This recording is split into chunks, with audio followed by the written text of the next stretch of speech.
Friends, we're live. October 23rd, 2023, Virtual Strangers episode 202 is on the air. I, of course, am your host, Wes. With me, as always, are my good friends, Ruuts. How's it going, brother? It's going good. It's going good. Actually, I was in trouble there for a second. I let the music go on there and was listening, jamming, and I was in danger of like just forgetting and just watching the intro. There's people in there that are saying such an awesome intro, and I gotta agree. Awesome intro, and it's just captivating. It's really good. Thank you. Yeah, it's fun to watch a new one, after a year of sitting here and watching the old one, which, by the way, is awesome in its own right and is still posted on our YouTube page for those of you who miss it. But it's pretty cool, Eric, to have a new intro to look at after all this time, right? Yeah. Still waiting on the Strangers in the Night intro. Oh, I'm waiting on it too. You not been making any progress with that, I guess? I'll do it. You want me to do it? I absolutely would do it. I'll go get all the footage. I'll do it. You can get your crack team of artists on that for me. I absolutely will. Now that I know that it's me, I can do it. I'm on it now. I'm on it. Actually, honestly, and this is the God's honest truth, I actually recorded 3 or 4 different clips today for this very video that you're talking about. Really? Yeah, because I do have an idea for it. I've had an idea for it forever, and it just so happened by chance that the games that we're covering this week fit the profile for what I want to do. So I got a handful of clips today that will be used in the upcoming Strangers in the Night intro. Okay, video. now you got. I gotta me find a intrigued. good song though. Yeah. I gotta find a good song for it though. Wow. I got music. I got tons of music. I think it's cool. You know what's cool about it is like even like now and then like all this fall and holiday season, we're gonna be playing a ton of VR. So this is the time to go in and get all this footage because like even us just this weekend, I feel like I played a lot more VR than I normally do this weekend. Dude, and I feel like I'm drowning in it. Like as much as we've had the opportunity to play this weekend, there's so much to play right now and so much more coming out. Like I look at the 2023 show coming up fast, and I don't know what I'm going to do. Even, I'm in a pretty decent shape with the Game of the Year nominees. Like I've finished a couple of them. I'm late in on a couple of them. But when you start looking at some of the other categories outside of that, we had some great like every category had some fucking excellent releases this year, and that's not even to consider the mods.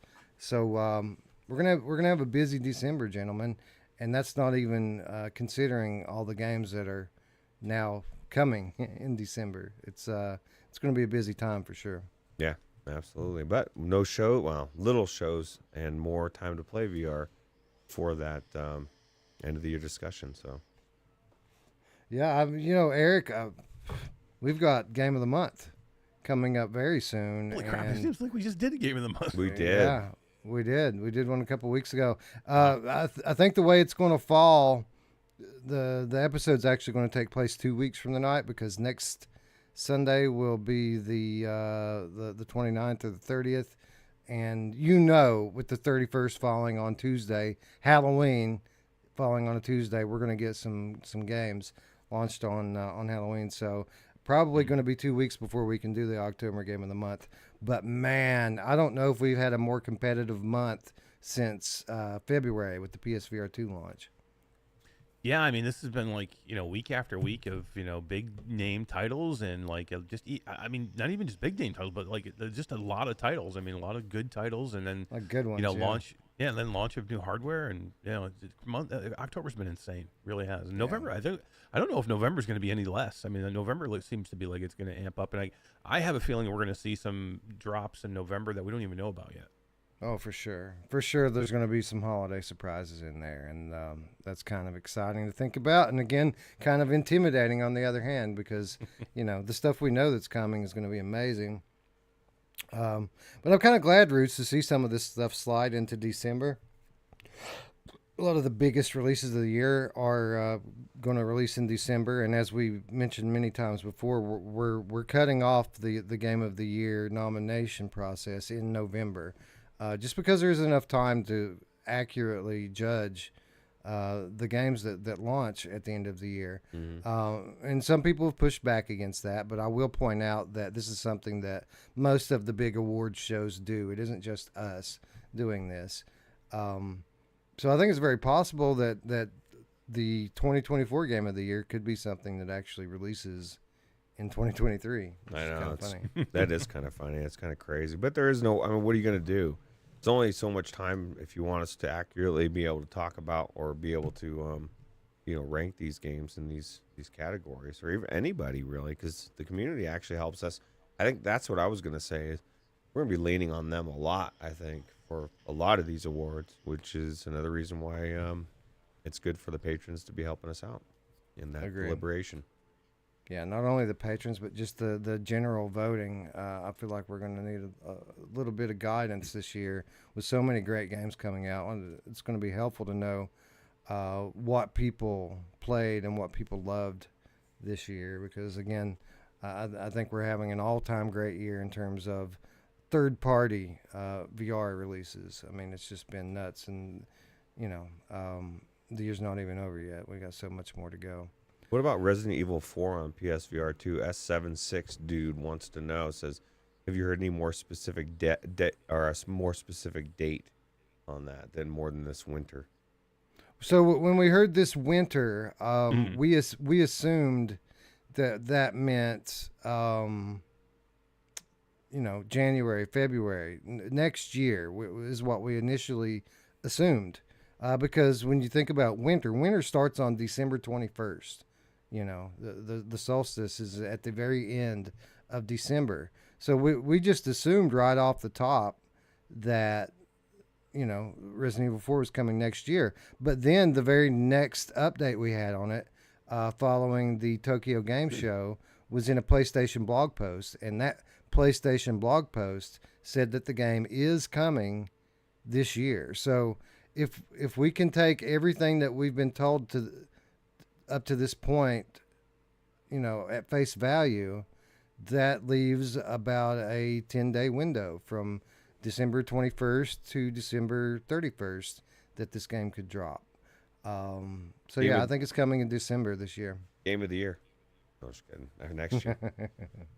Could you imagine trying to play that and Asgard's Wrath 2 in the span of a week and a half, 2 weeks, and then after that, being able to fairly judge it against games that have been out for 10 months? That's exactly it. The recency bias, how do you know that it's not just because it's the best game that you just played recently?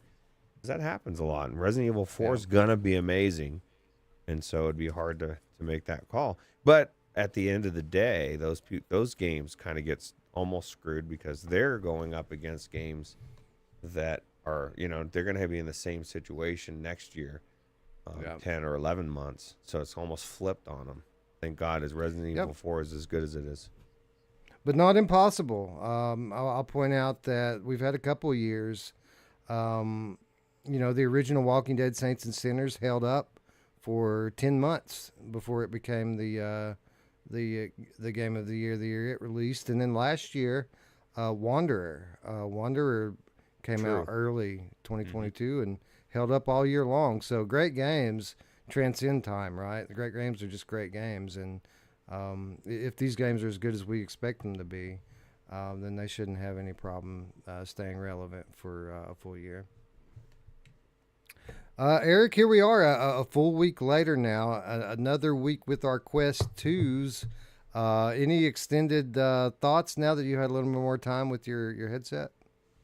Yeah, I mean, I'm still loving it. It's just it's a really good headset. It's really, really uncomfortable if you don't have anything else with it. So thankfully, some people are starting to get their third-party stuff in now. And yeah, I mean, it's a really, really good headset. I mean, it's everything I've done on it. I'm loving mixed reality. I've tried to get into as much as I can mixed reality stuff just to check all the different things out, and I have enjoyed a lot of the mixed reality stuff I'm doing. again, no full blown games, but I don't mind just kind of jumping into different things and checking it out, especially when there's a lot of cool things that you can do with it. So it's like a novelty for me to just jump into 20 or 30 different things in like a 3 or 4 hour span just to check them out for 10, 15 minutes a piece. It's just to see what see what they're like, and see what kind of experiences I can get. And some of them are pretty good. Some of them are okay. Some of them are bad. But there's a lot of good ones out there. Yeah, there's a handful of like really good ones, and then the rest of them are just kind of like we'll check out and see what the what these indie devs are capable of with it. But I mean, the really good ones are really good. Your Demios, your BAM, Drop Dead the Cabin. I think is coming out this week. People are going to really dig that one. And then of course Yuki, which I raved about last week, is also very good.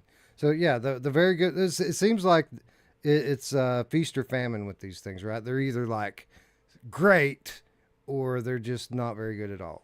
Yeah, and there's more coming too. We're lucky enough we get to try some stuff early.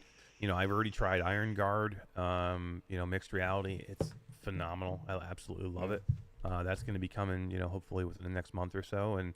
There's probably another handful, maybe that I've got to try. Probably 6 to 8, I think, that I've got to try. They're going to be coming out in the next month, and all of them I thought were really, really well done. So, and probably the Cabin Home Invasion being one of the best. That's coming out on the 25th. So I think that's Tuesday. I think that DLC drops. A couple days. Yeah, today's the 23rd. So on Tuesday this coming week, I mean, everybody who's got a Quest 3. Is going to actually, you can do it on a Quest 2 also, I think. But anybody who's got a Quest 3 is going to see the color pass through and be able to play, the Cabin, Home Invasion, which is amazing. It's one of the coolest things you're going to try. Like, I spent a couple hours in there the other day just screwing around and, recording some footage of, playing in my living room, and then like having my dogs in the living room with all these zombies coming through the window, and I'm like, it looks so cool, man.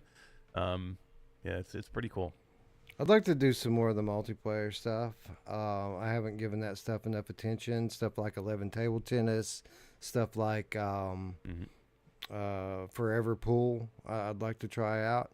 You know what? I'd like to see Ruuts, and I don't know if they'd ever do this, but I'd like to see like an MR mode for real VR fishing, where you can take your headset outside, and it'll put a lake in your front yard, but like the rest of the environment is your actual outdoors and real trees and stuff. I think that'd be pretty cool. Yeah, you gotta actually have a pretty good background for that, right? So that'd be pretty cool. Can you take them outside? I know like some people I know Brad took it to Disney, and you can.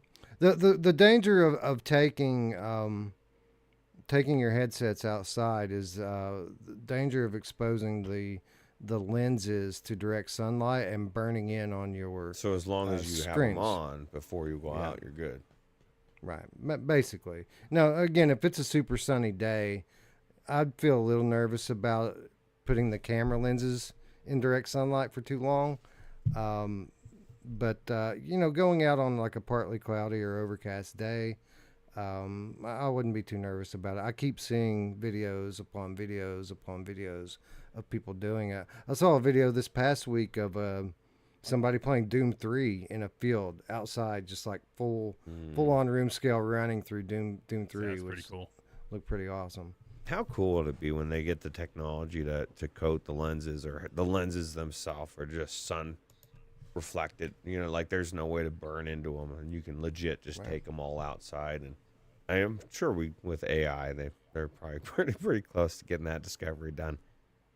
Just plug it in. Well, I mean, there might be some element of that going on already. If you look at the color cameras on the Quest 3, they're inside of a tinted window, and it and to your point, like we already have eyeglasses, which have adjustable tint, right, depending on how bright it is. So I don't see why they wouldn't be able to do that with, custom optics and next gen headsets. Because that to me would be cool. I'd put a Quest 3 on. I'd go get a Quest 3 right now. Put me in Pokemon Go or something. So walking around and shit. That'd be cool. So I've had another week with my Quest 2 as well, and I haven't been doing a super ton of AR this week. It's been more full on VR, but I can definitively say that my Quest 3 is better today than it was a week ago, and there's a couple of reasons for that. First of all, I got my link cable routes. I got my official Did you go get Oculus. Yeah, I ordered one. Nice. I ordered one from Amazon, and guess what? one? Was that It your issue? works. It Nice. works. It works perfectly now. Nice. Guess what? I got mine too. I had to Oh, go. look Did at ya? you! I had to go get a second one because my literally. I don't know if it was this thing here. This thing where you're supposed to put your cable management, or if it was me rolling over it or something. But I started having really bad issues connecting, it telling me I was not connecting right. I said, let me go check and see if I get a cable, and it solved it. So I broke my cable after a couple. You got to be careful with these things, people. Just don't do what Ruuts did. But no, I switched over to the new cable, and it worked on the first try. And I've used it a handful of times over the last few days, and I have had zero issues with it. It has worked perfectly every time. So I've been able to do a little bit of PCVR in my Quest 3. And what can I say? It's super sharp. Just like as advertised, it's a high resolution screen. And using this link cable with the in conjunction with the new high powered Gen 2 processor in the thing, I haven't noticed any kind of compression. Yeah, I haven't noticed it at all. It just looks clean to me. Have you adjusted the resolution or the super sampling in the Oculus app on the PC? Not the Oculus Tray, but the actual slider. I had to because I wasn't particularly impressed with it at first. And for what it's worth, and I'm sure we'll talk more about this in the coming weeks. But I'm still, the jury's still out on whether or not I prefer it over my G2. They're very similar in terms of the screen resolution. The difference is the lenses, right? The Quest 3 has much better lenses with the pancake lenses, so you get a little bit of sharpness from that. But with that said, the downside of it is that the Quest 3 is kind of dull in terms of brightness and contrast. Like I think I might like the colors and stuff better on my G2. So jury's still out on that, but it's been a very good PCVR headset from what I've tried. And to answer your question, Ruuts, I was not very impressed with it to start with. I went straight into Steam VR and I cranked the super sampling up to 150, which helped somewhat, but it was kind of shitty because it was locked in at 72 hertz initially, and I thought that it just always runs at 72 hertz. I was like, well, fuck this, dead on arrival for me. But then I went into the Oculus app itself and started looking at some of the newer settings in there, and it lets you pick your frame rate. You can pick 72, you can pick 80, you can pick 90. There's still no option for 120, but I hear that that's coming. So after I went in today, I went in and I put it on 90 hertz at 120% super sampling, and everything looks super sharp and really good in the headset. I'll tell you what I did for my because we were the first game. I don't know if one of the games I think it's the first game we're talking about. I had gone in for one of the mods. I think it was Cyberpunk, and I didn't even know that slider was there until recently. I just been going in with the regular as it is, and with the compression and everything. I cranked it all the way to 1.5, and I can't throw anything at this video card. I can't throw anything at it that makes it. It's like it just tells me, please, like, what are you doing? I could do more, because in that that game we're going to talk about, I also super sampled in the game. I only kicked it up one notch because I figured, fuck, I'm already at 1.5 or whatever the slider stops on the Oculus thing. And it ran great and looked phenomenal. But I think that it's funny because nobody talks about that information, right? Like I didn't know most of that was there either, Wes. And I've been using that cable for a while. I mean, I've adjusted the hertz and stuff, but I've never used that slider. I don't know if it used to not be there. So Yeah, it didn't used to be there. Used to there was nothing, right? When Oculus Link first rolled out as an experimental feature, there was nothing for settings there, and if you wanted to adjust it, you had to use Oculus Tray Tool. After a while, they changed it, and this was the last time that I used Link. They had generic settings like low graphics, medium graphics, high graphics, but it wouldn't let you like pick the actual super sampling level. And now, it's probably been a year or more since I used Link on a regular basis, and now they actually let you adjust it as if it were Steam VR. You can actually pick, your resolution by hand, and it isn't even like, 1.0, 1.1, 1.2. Like there are multiple in betweens. So like there are 3 1.1 settings with different resolutions that you can choose from. So the settings are actually really good in the Oculus app now. And again, just a super sharp picture using Quest 3 with the official Link cable. But that wasn't the only thing that really makes my Quest much better this week than it was last week. The other big thing, and it's a pretty huge thing, is I got my Bobo VR M3 Pro head strap in yesterday. And Eric, let me tell you, this thing makes all the difference in the world. I was on here a week ago saying that I probably would rather have a VR cover, leather facial interface replacement than have this head strap. But that is not the case now. Having tried out this M2 or M3 Pro, the thing sits on your face differently than even the Quest 2 did now.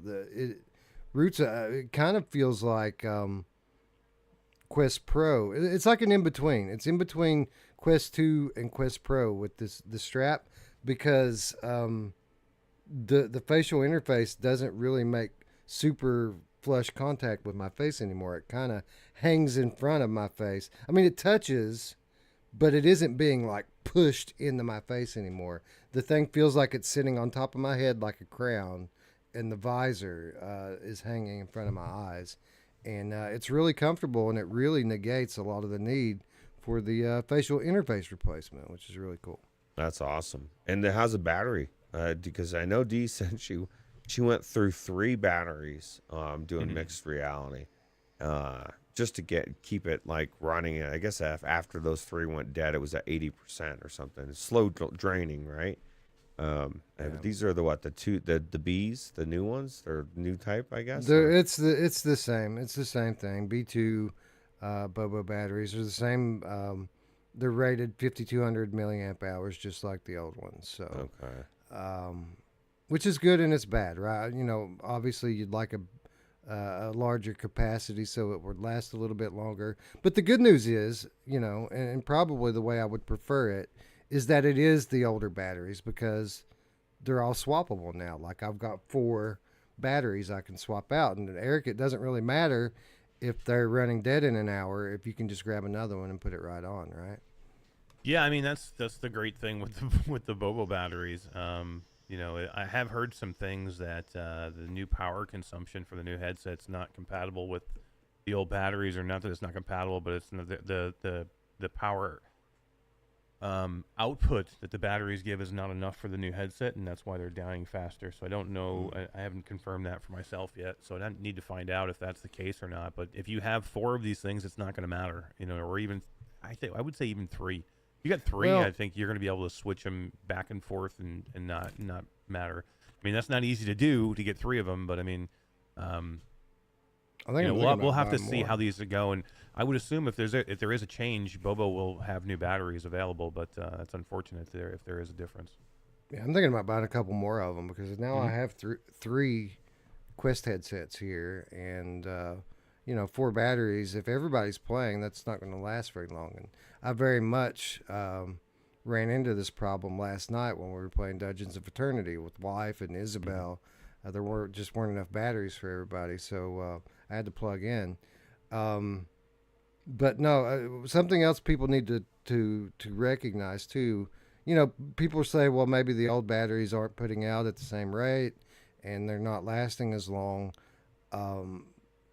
People need to remember that these batteries are a year old or 2 years old. The batteries over time lose their capacity to hold their charge, so it's not a one-to-one comparison. The only way that you could really test and be sure is if you had a brand new one of the older batteries versus a brand new one of the newer batteries, and then you could test it out and see if there's really a difference. There are some minor differences in terms of charging rate, but the rate that's listed on the newer battery is lower than the older battery, not higher. So it kind of is it works against that narrative, so to speak. So I'm happy with it so far. I mean, the Quest 3 in general is pretty heavy on battery usage.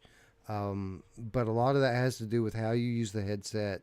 Are you playing AR? Are you playing VR? Are you recording or casting versus just playing straight up? How demanding is the new title? How hard is the cooling system having to work to keep the processor cool? There's a lot of variables with it that kind of work into the equation here. And really the only thing that I lament about the whole thing is I kind of wish that the battery wasn't in the visor. Like, I wish that it was either in a puck or in the back of the strap somewhere. Putting it in the visor not only makes the visor about twice as thick as it needs to be. I mean, this thing could be super thin if it weren't for that. But you know, you're dealing with a lot of extra heat there, right in the same package with the processor, which again limits performance overall. But with that said, now that I have my my link cable, now that I have my head strap, Ruuts, this is a viable PCVR and standalone headset for me, and I'm happy with it, man. I'm happy, if nothing else. And like I said a moment ago, I'm not sure that this is going to replace my G2 as my kind of number one for PCVR. I don't think that the visual upgrade is enough alone to warrant that. But I got to say, I'm super happy that I have a native Oculus headset now that I can go back and play Asgard's Wrath. I can play Stormland. I can play Wilson's Heart and Lone Echo. I've got make something. it look amazing with that. Yes. those fucking lenses. Let me ask you though. I don't quite understand though, because the visual upgrades, it's got to be better than the G2. So what else would there be? Slightly. The G2. What else is there that the G2 offers you? That comfort, audio. Well, you don't think the Quest 3 audio is as good as the G2? Absolutely not. The Quest It's not audio even is close. Fantastic. Like, and that It's would not good. put me off of putting the better lenses on my head. It's markedly better than the Quest 2. Yeah, it's way better than the Quest 2. I'm very impressed with it. It's easily the best strap audio that I've ever heard. But you got to remember, the Reverb G2 has Valve Index style speakers hanging over your ears. It's not even in the same conversation. Like, it's Yeah, G2 audio is way but better. the Quest 3 are so good though. I mean, I've got the Valve Index, so I know how good the audio is. I've got all these audio things. I haven't even thought about putting anything on my head with the Quest 3 yet. Like, I have every audio solution I could think of to put on. Fair enough. I'm like, Fair enough. I don't need it's it. Still Like, I don't not. need it. It's still not as good though. And No, but let me ask you. But is the difference of the audio? I'm just trying to get an idea of why you would even think about going to an older headset that doesn't look as good, that has worse hand tracking for audio. Like, I don't. Well, I don't that's understand debatable too. Like, I wouldn't just out of the box say that the tracking's all that much better on Quest 3. I need to put it through its paces. Tracking isn't an issue on either one of these headsets for me, to be honest. The G2 is notably more comfortable. It is noticeably better audio. And while the Quest 3 has better visuals, more clarity in terms of visuals, it's not like a huge difference. It's very close. Like the resolution is roughly the same. And again, you get the big plus of the Quest 3 isn't in the screens, it's in the lenses, right? It's that wider eye box and sweet spot. That's what makes Quest 3 so good. But in terms of like the screen resolution, they're very similar. And like I said before, there's more brightness and contrast in the G2 screens than there is in the Quest 3. And I'm not saying that I for 100% sure I'm going to stick with the G2. I'm saying that it's debatable at this point for me, and the jury's out on that. Yeah, I'm That's surprised you're saying that. I just don't see it. I don't like. I've had the G2 on. I know what it looks like. I've used it quite a bit, and it's just. I mean, it's a good headset, but now it's comparably to this headset. I don't think the visuals are even close now, especially with the pancake lenses. The sweet spot in this is way better than the G2. Comfort wise, I mean, I don't know. I think this once you get this thing dialed into whatever head strap it's going to be, I think it's going to be better. I mean, I think But Wes maybe says the audio is the only thing he you got. has it dialed in. He's got the Bobo 3. Yeah, it's perfectly comfortable. It's not as comfortable as the G2. But we already talked about you don't like the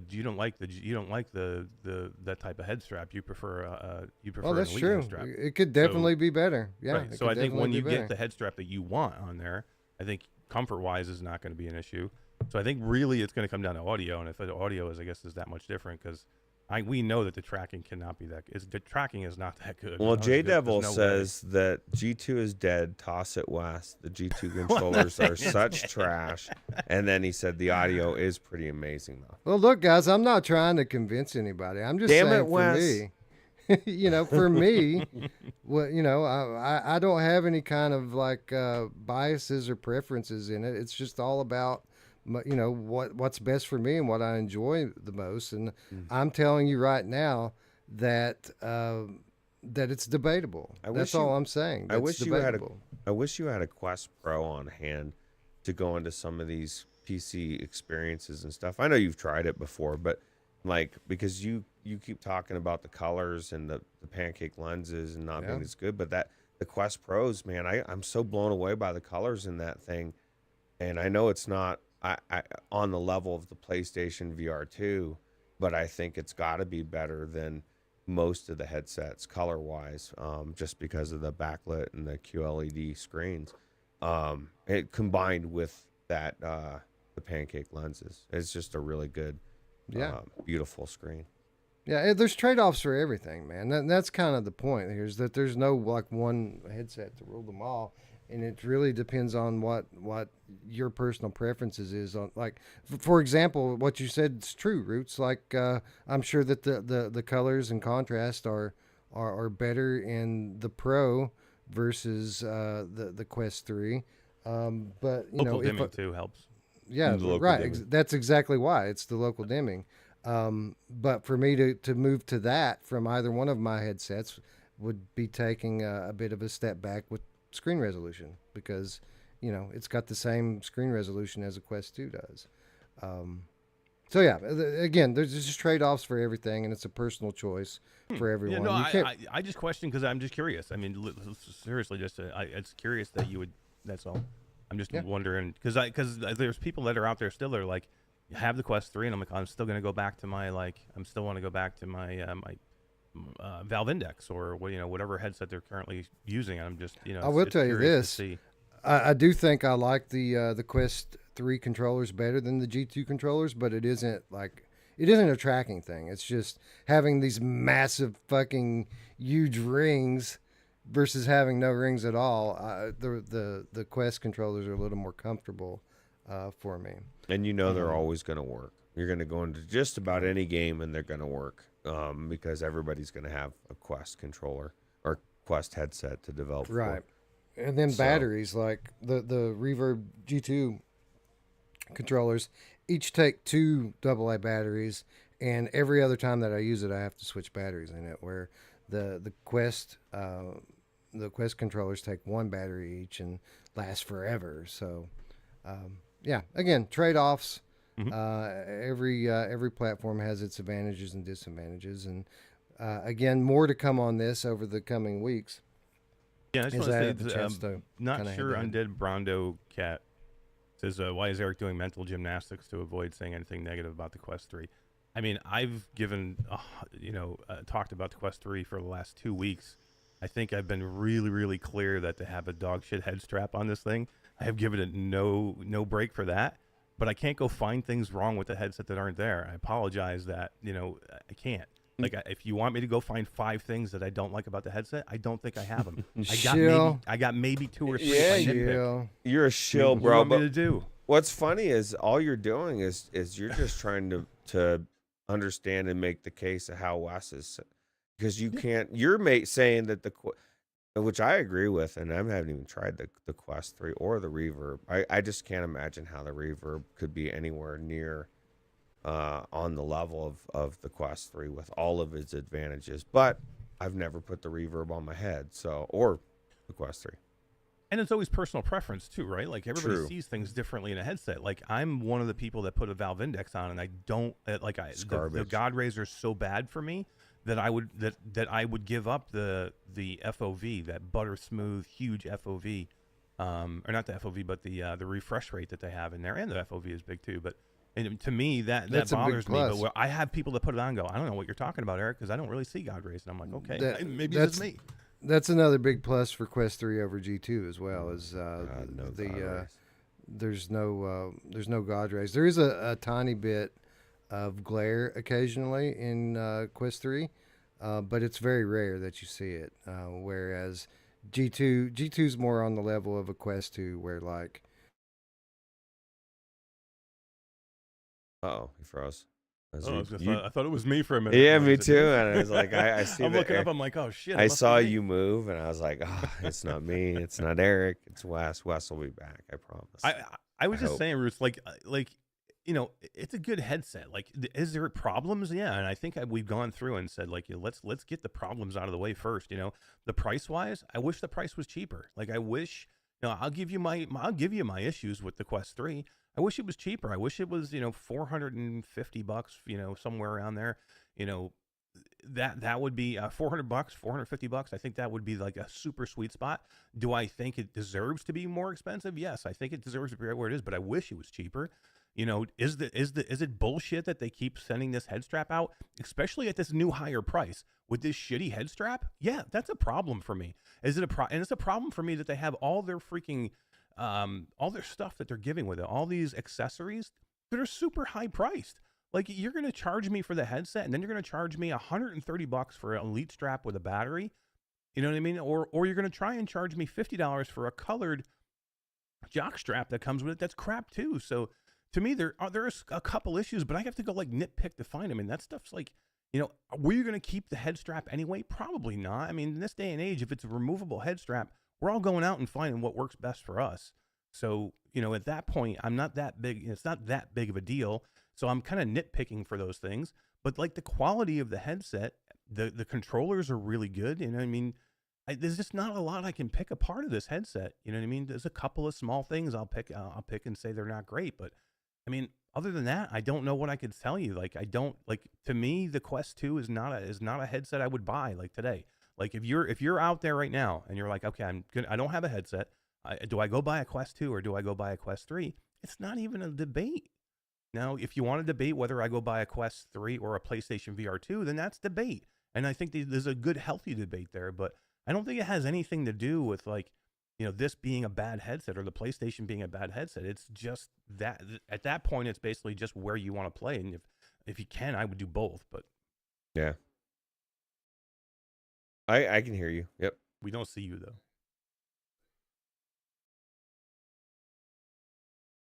It is not. Yeah, the ninja source is dead. Okay. Why is Wes killing ninjas? I don't know. Yeah, don't kill Ninja. He's nice. I'll tell you what. I don't know, man. You're not saying you're not. I mean, a couple things. You're not like, it's not like you're kissing Quest 3's ass. You're just saying you really like it, I'm and not building you've them said anyway. what you don't like. There's not much else you can do. I agree 100% with the accessories being ridiculously priced. But I also agree with what people are saying in the chat. The Quest Pro costs $1,000, and people are saying this is too expensive.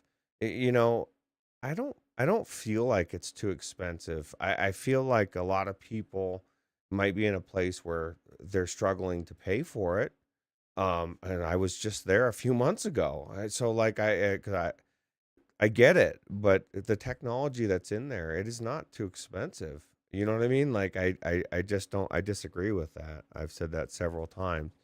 Um, Definitely so makes it at $1,000. It definitely, I think, makes it way more viable. I mean, at 1,500, it was just it's hard, right? But I mean, for to have the headset, basically, it's basically almost the exact same headset as the Quest 3. All those things that you see that, but it also has the better controllers, which are $300 on their own, by the way, just for the controllers for the Quest Pro, and it's got facial tracking and eye tracking. and That this are not. charging station comes with it.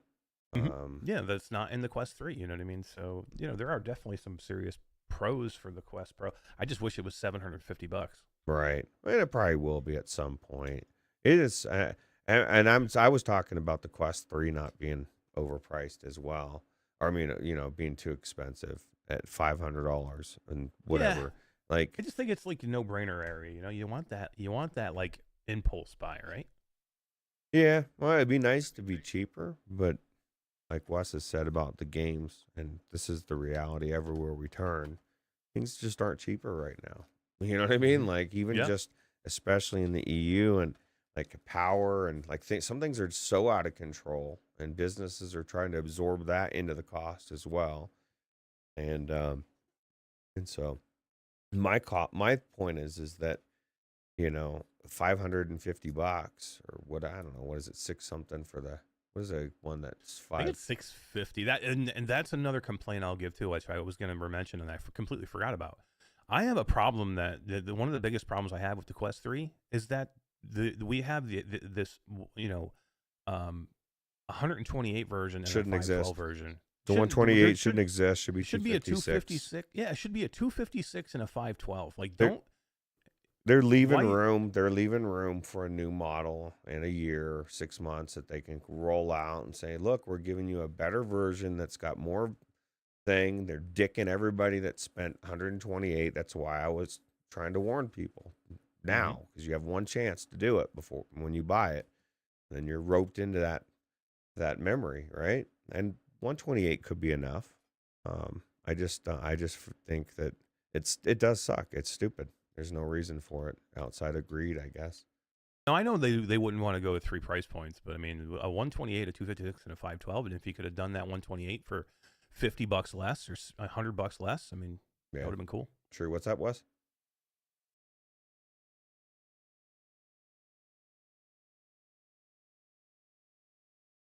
Let me see. Let me just, yeah. Let me see if maybe I can reset it on my end. Let's see. Refresh cache of current page.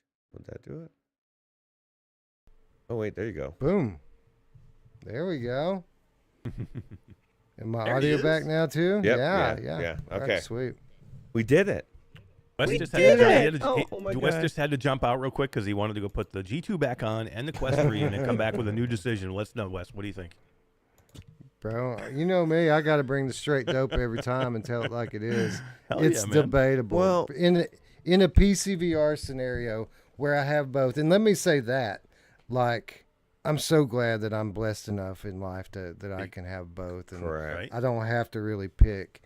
Absolutely. Yeah. So yeah. But yeah, no, like my biggest thing is like I feel like that it's disingenuous for people to say it's too expensive. And there's too expensive for me in my particular type of situations. But the technology for what it is, the Quest 3 isn't, I don't believe, is overpriced at all. Oh no, it's not. Yeah. It's debatable. Them kind of pricing the upgrade the way they did, and the way that they're pricing all of the accessories.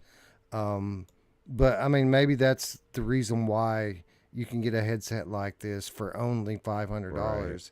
is because they're pricing up and making money on the upsells, right? Right. That makes sense. And then I mean, you don't have to get it. And if you choose to, you're helping everybody that can't afford to get it actually get a headset altogether, right? So it all kind of works out.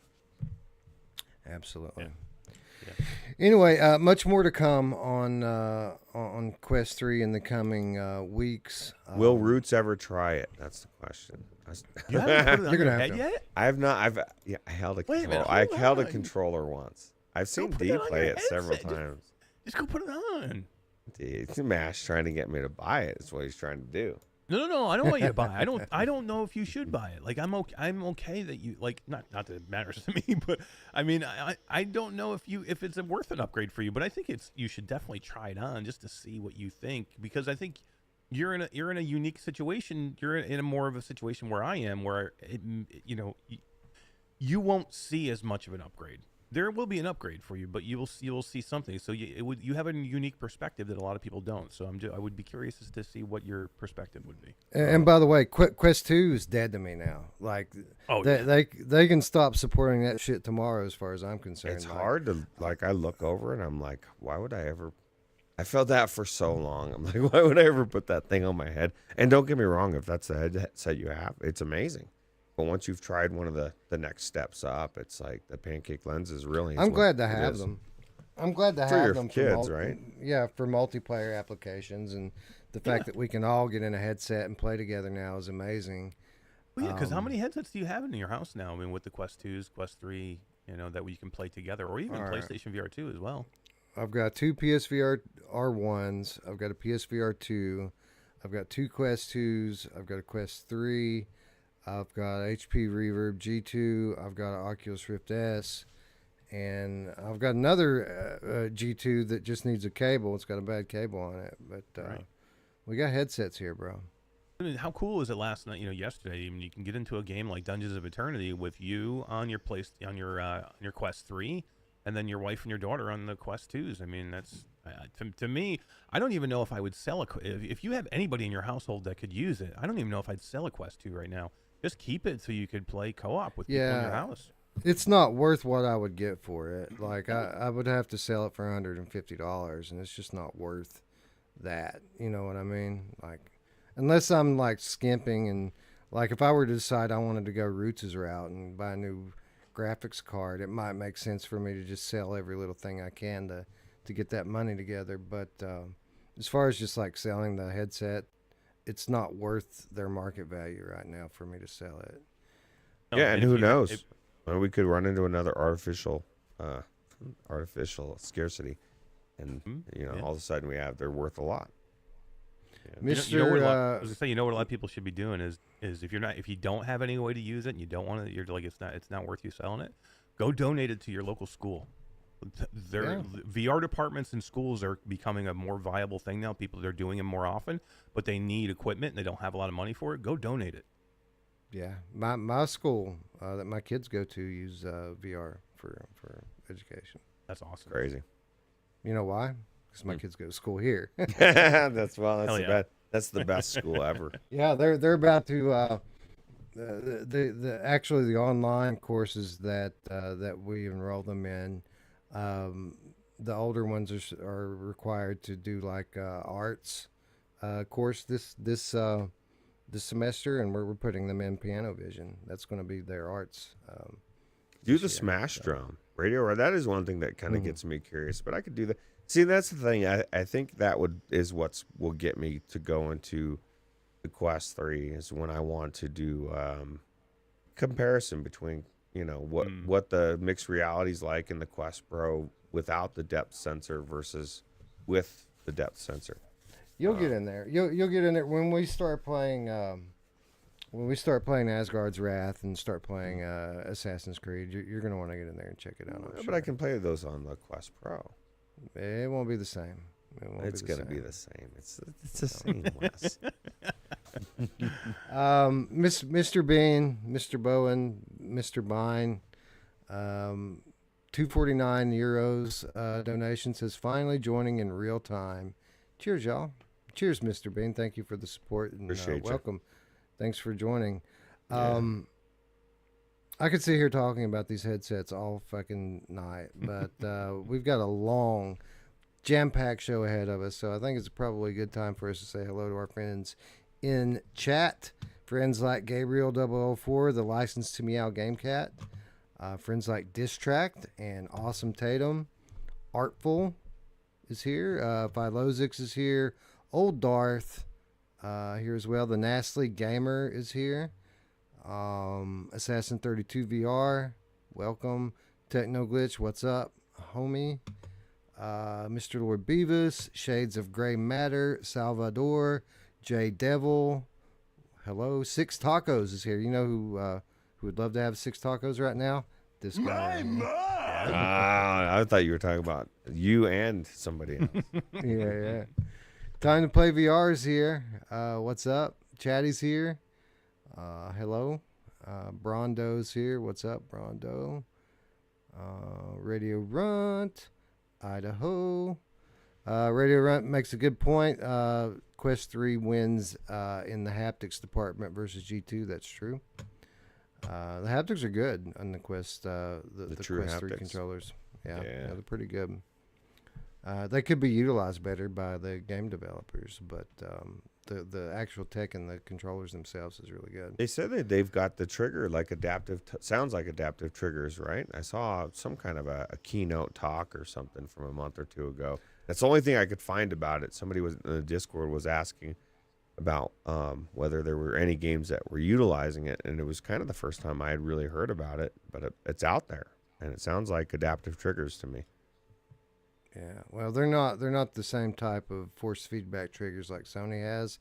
I think I have a suspicion that there might be a multi-state trigger going on where there's like a half pull, full pull type of situation, but you don't actually feel like forced, tension in the triggers the way you do on the I gotcha. PlayStation. Yeah, kind of. What was that game that we were? Was it Crossfire? Right. We didn't think it was going to be able to do it, and it did it, and it kind of shocked us. But Yep. That's right. By the way, Crossfire getting updates lately. Just got like a full-on manual reloading update, which is pretty significant when you consider how many different guns they have in that game. For them to go in and put a full-fledged manual reload on it, it's quite a bit of work. So let this be a lesson to devs out there for shooters. If you don't want to have it, put it in there anyway for people that do, because people are going to want to have it regardless, and that way you don't have to add it after the fact, right? Seems to be every game. People at least want that option. So game is crazy and fast as it is. I can imagine doing it with a manual reload. That'll be fun to try, though. Yeah, I'd like to do a head-to-head with Crossfire and see, which version in the end is more fun to play, because you've got the headset haptics and the controller haptics in the PlayStation version, not to mention the awesome OLED panel and all that comes with that. But we have B-haptic support on Steam, and the ability to crank super sampling up. So could be a fun little exercise. If we ever get a break in the release schedule, it might be something to go back and check out.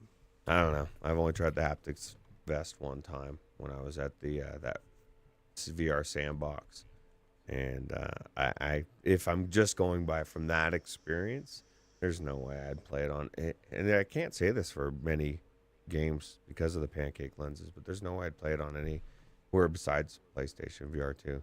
It just felt that hollow when I played it on PC. It just felt really bizarre, like it was missing something really big. Yeah. I can see that for sure. Philozix is here. Quadzilla is here. Who else? Zayla Maru was a Slippy. What's up, Zayla Maru? You know who loves so a yeah. Slippy? I do. My mom! I was trying to. Big old delay. Well, I didn't know if that's what you were set at first. So I think since I had to kind of close everything down and come back in, I think I lost it. So as far as I can go up is 30 minutes ago with Radio Runt being the first one. So did you say hi to Black Market Honey, who says good morning from cold, wet Sweden? Good morning, Black Market Honey. Black Market Honey slipping in at the end, as is Nine Lives the Game Cat and Mal. Mal says, I have 6 tacos. You think you're better than me? Oh, I don't even know where that This was. man legitimately thinks that he is better than us. And if he has 6 tacos, he is. Legitimately. Anyway, we got a lot to talk about today. We've got a nice hybrid show for you, ladies and gents, as we did last week. We're going to do some gameplay impressions as well as some headlines this week, given the fact that we missed on Friday due to personal reasons. El Diego VR joining us. Says, damn, son. The Ace Demon joining us as well. What's up, Ace? Good to see you. Anyways, we got a jam-packed show ahead of us, so why don't we get things underway? My honored guests, welcome to my house. This house has its own rules, and it can be a cruel mistress. Yet solve its mystery, and you obtain your heart's deepest desire.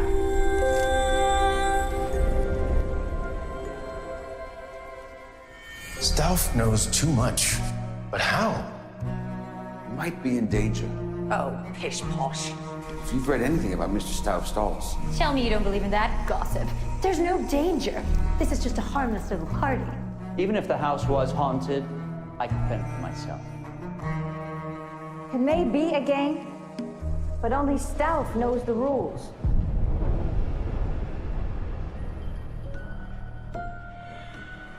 And if there's one person to solve Stauf's mystery, it will be me. Alone. The things I've seen. That prize money is mine! Mine! Winner takes all.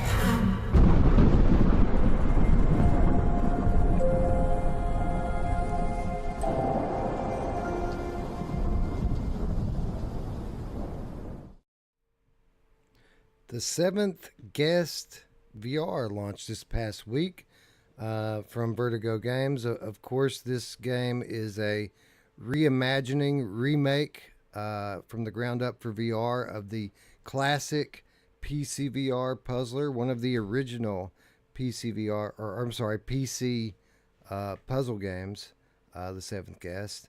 I'd like to take the opportunity before we get started to thank Vertigo Games for providing us with review access to the title. So Ruuts, the 7th Guest VR, again, a classic PC puzzle game from way back in the day, fully reimagined and remade for VR.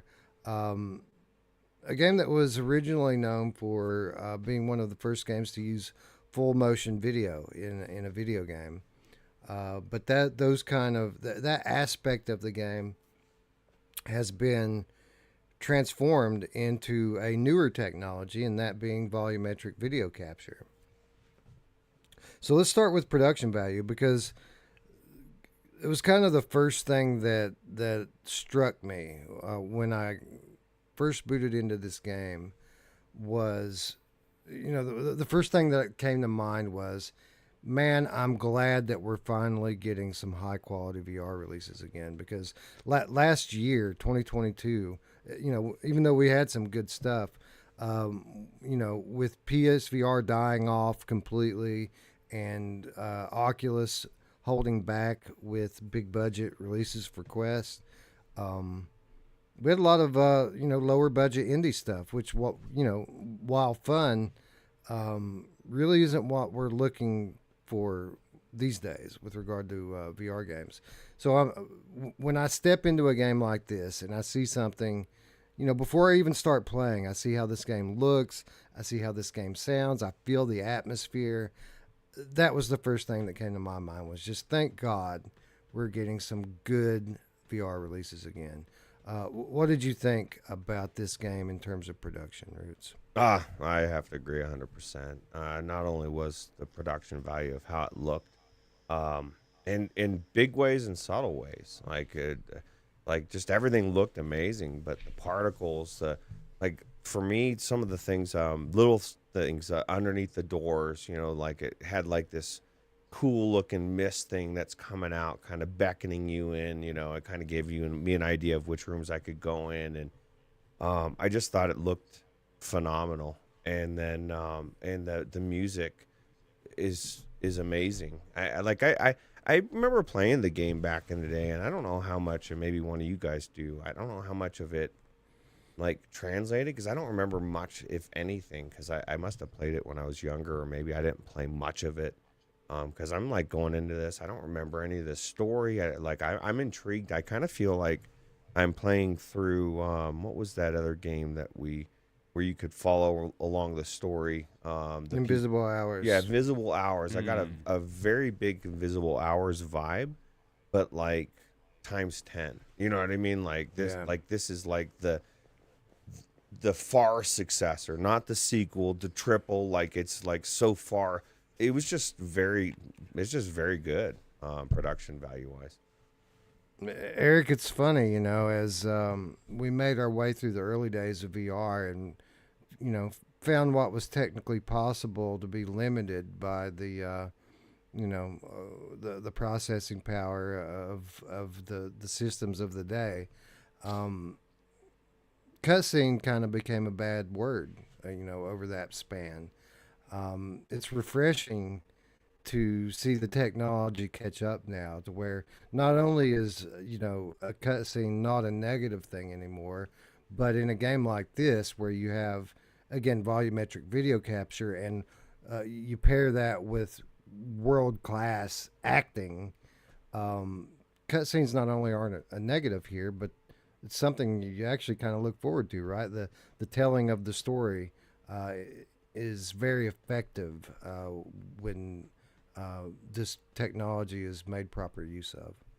Yeah, I thought it was super cool. Like I don't know this game from Flat. Like I've known that it's been a Flat game because it's been coming to VR for, we've known it's been coming to VR for over a year now. So that's the only thing I know of this game. I never played it Flat. Was not on my radar. It's not my type of game normally, so it's not something I played a long time ago.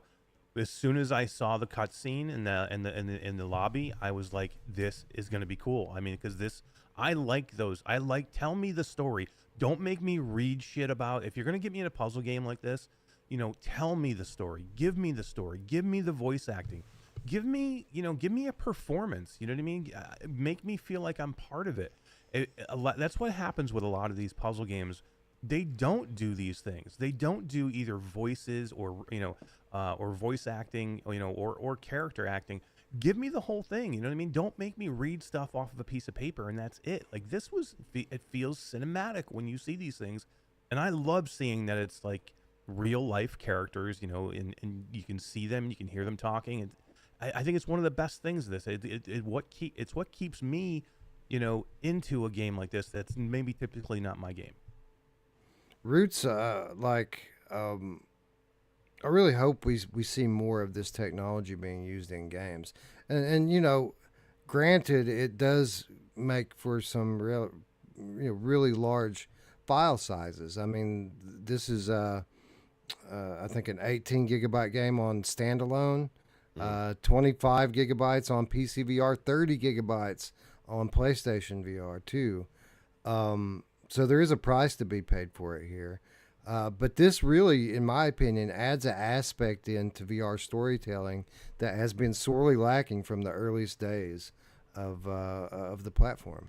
Yeah, I would agree. I don't care about file size. I want the game to be amazing and cool, and this thing has so much more going on than even just the production value.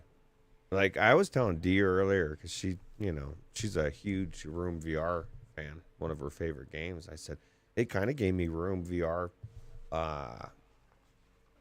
vibes in a sense, because except for the room was like so limited, but this has got so much more going on. But the puzzles alone, I really enjoy the puzzles. Like I like puzzles that are logical, common sense puzzles. Like you just go up to it and you can kind of what you're supposed to do just by kind of messing around with it. I mean, the very first puzzle I came up to, it took me a little bit to do, but I don't want to breeze through them either. I don't want them to be very hard, but I want them to be kind of in the middle, and I kind of feel like so far this one is, Yeah, So yeah, let's talk a little bit about gameplay then. And I guess I should preface this talk, and by reminding people kind of what we do here. This is not a full-on game review. This is first impressions. We each put a little bit of time into the game to kind of get a general idea of what's going on here. So with that said, we could end up playing through the rest of the game and things change dramatically. But at least Eric, so far early on in this game, I would consider the puzzles to be good. It's pretty standard fare stuff here. They're not really reinventing the wheel and getting super clever with the way that they're approaching the puzzles in this game, but they're good. There's a fair amount of challenge here. It does make you think, but at the same time, it's not too easy. They're just challenging enough so far to make you feel like you've accomplished something when you make it through one, right? Yeah, this game for me is like, because we talked about this before. I'm not into these types of games normally. This game kind of like kept me going. Like it was challenging enough where like it made me scratch my head quite a few times. But I'm like, it never got me to the point where I was like, I'm out, I'm done, I'm taking the headset off, I just want out of here. Because number one, I think the cinematics here are enough that like it's beautiful and the environments are cool. But I thought all the puzzles were like extremely well thought through. Yeah, but what I meant by saying that is we've seen these types of puzzles in games before, though. They're not reinventing the wheel and giving you like a completely different type of puzzle that you haven't seen, and you're just like, wow, that's genius. These are pretty standard, escape room style puzzles, and each room has one or at least one for you to work through. And typically there's multiple steps that you have to work your way through. It's not just a use once and destroy kind of thing, which I enjoy. No, I get what you mean too, because even like the idea of the light, kind of like redoing the time has been used in games before. So I know what you mean. Yeah, but see, this is the thing. But like it's all been done before, but not exactly in this way. Like even that light, like how cool is that? Like the way that you're bringing stuff to making things come back or whatever. That's one aspect of it. It's you're showing things that aren't there for puzzles or different cues, or you're seeing things that's there in other games as well. But pictures are changing. Like that light is doing so much. Even just the characters as you roll, they look like ghosts, but as you go over them with the light, they become more human, like they're more solid, right? The cobwebs disappear. The grime and dirt of everything, it makes it look new again. It's kind of like looking through a portal to what it used to look like. I think it's super cool. Yeah, I agreed. It's one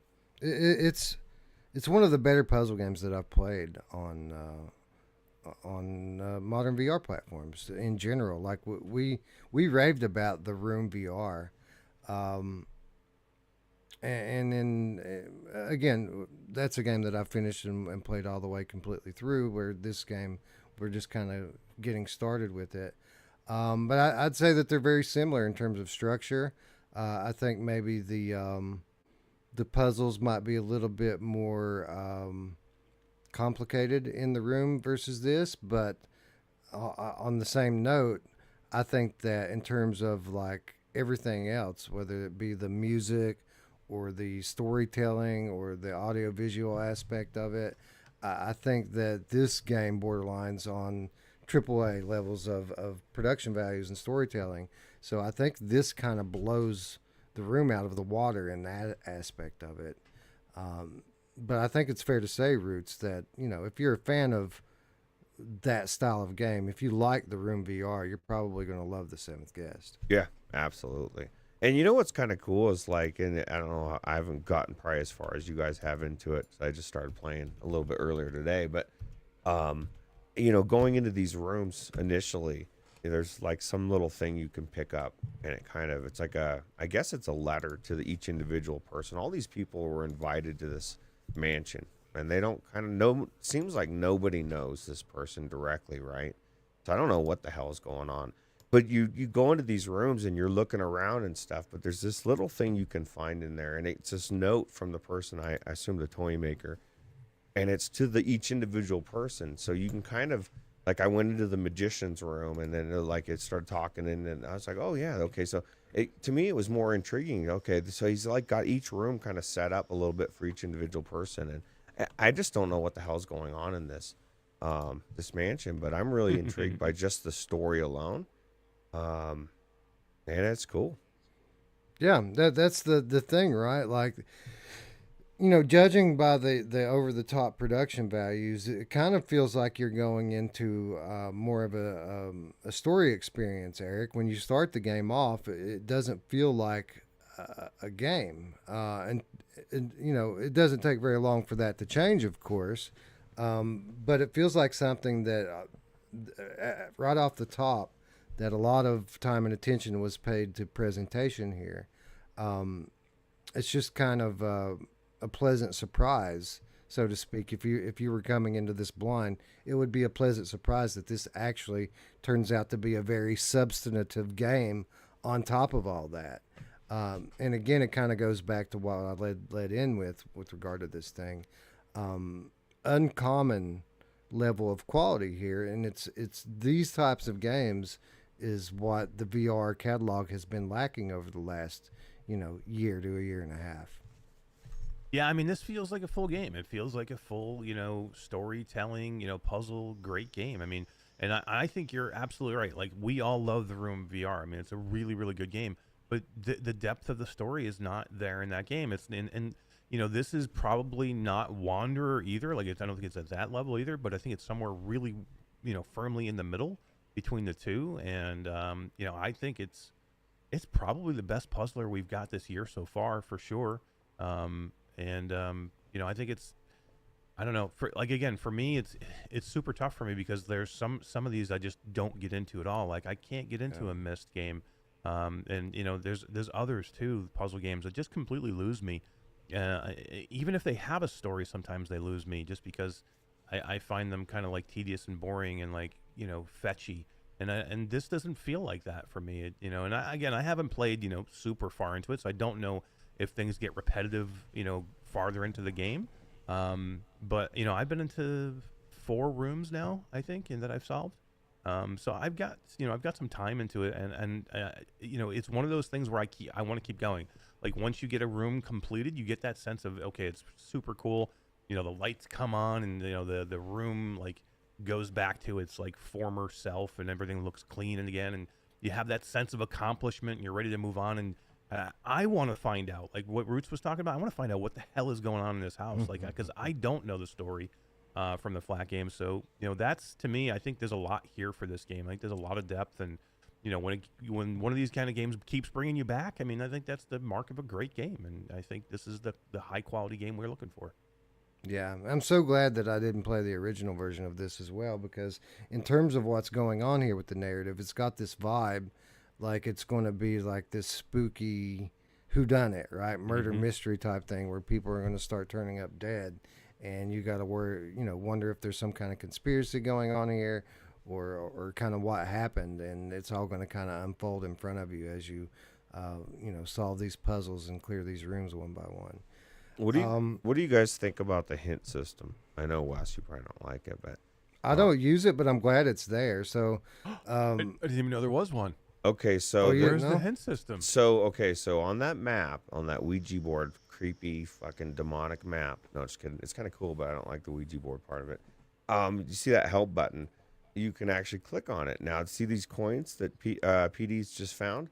So you get a coin and you can use it for a hint. And now I don't know if the first hint doesn't cost money, but I'll tell you what, be careful, because I just was checking it out, and it doesn't just give you a hint, it solves the puzzle. It just clears it. No it way. Clears it. Yeah. And I was like, are you fucking kidding? I want to do this puzzle. I wanted to do it, dude. I just was curious, So everybody be careful if you want to use that coin. It's great that it's there, but it's gonna cheese the puzzle for you and move you right through it. There's that box I was talking about that describes the letter from the person.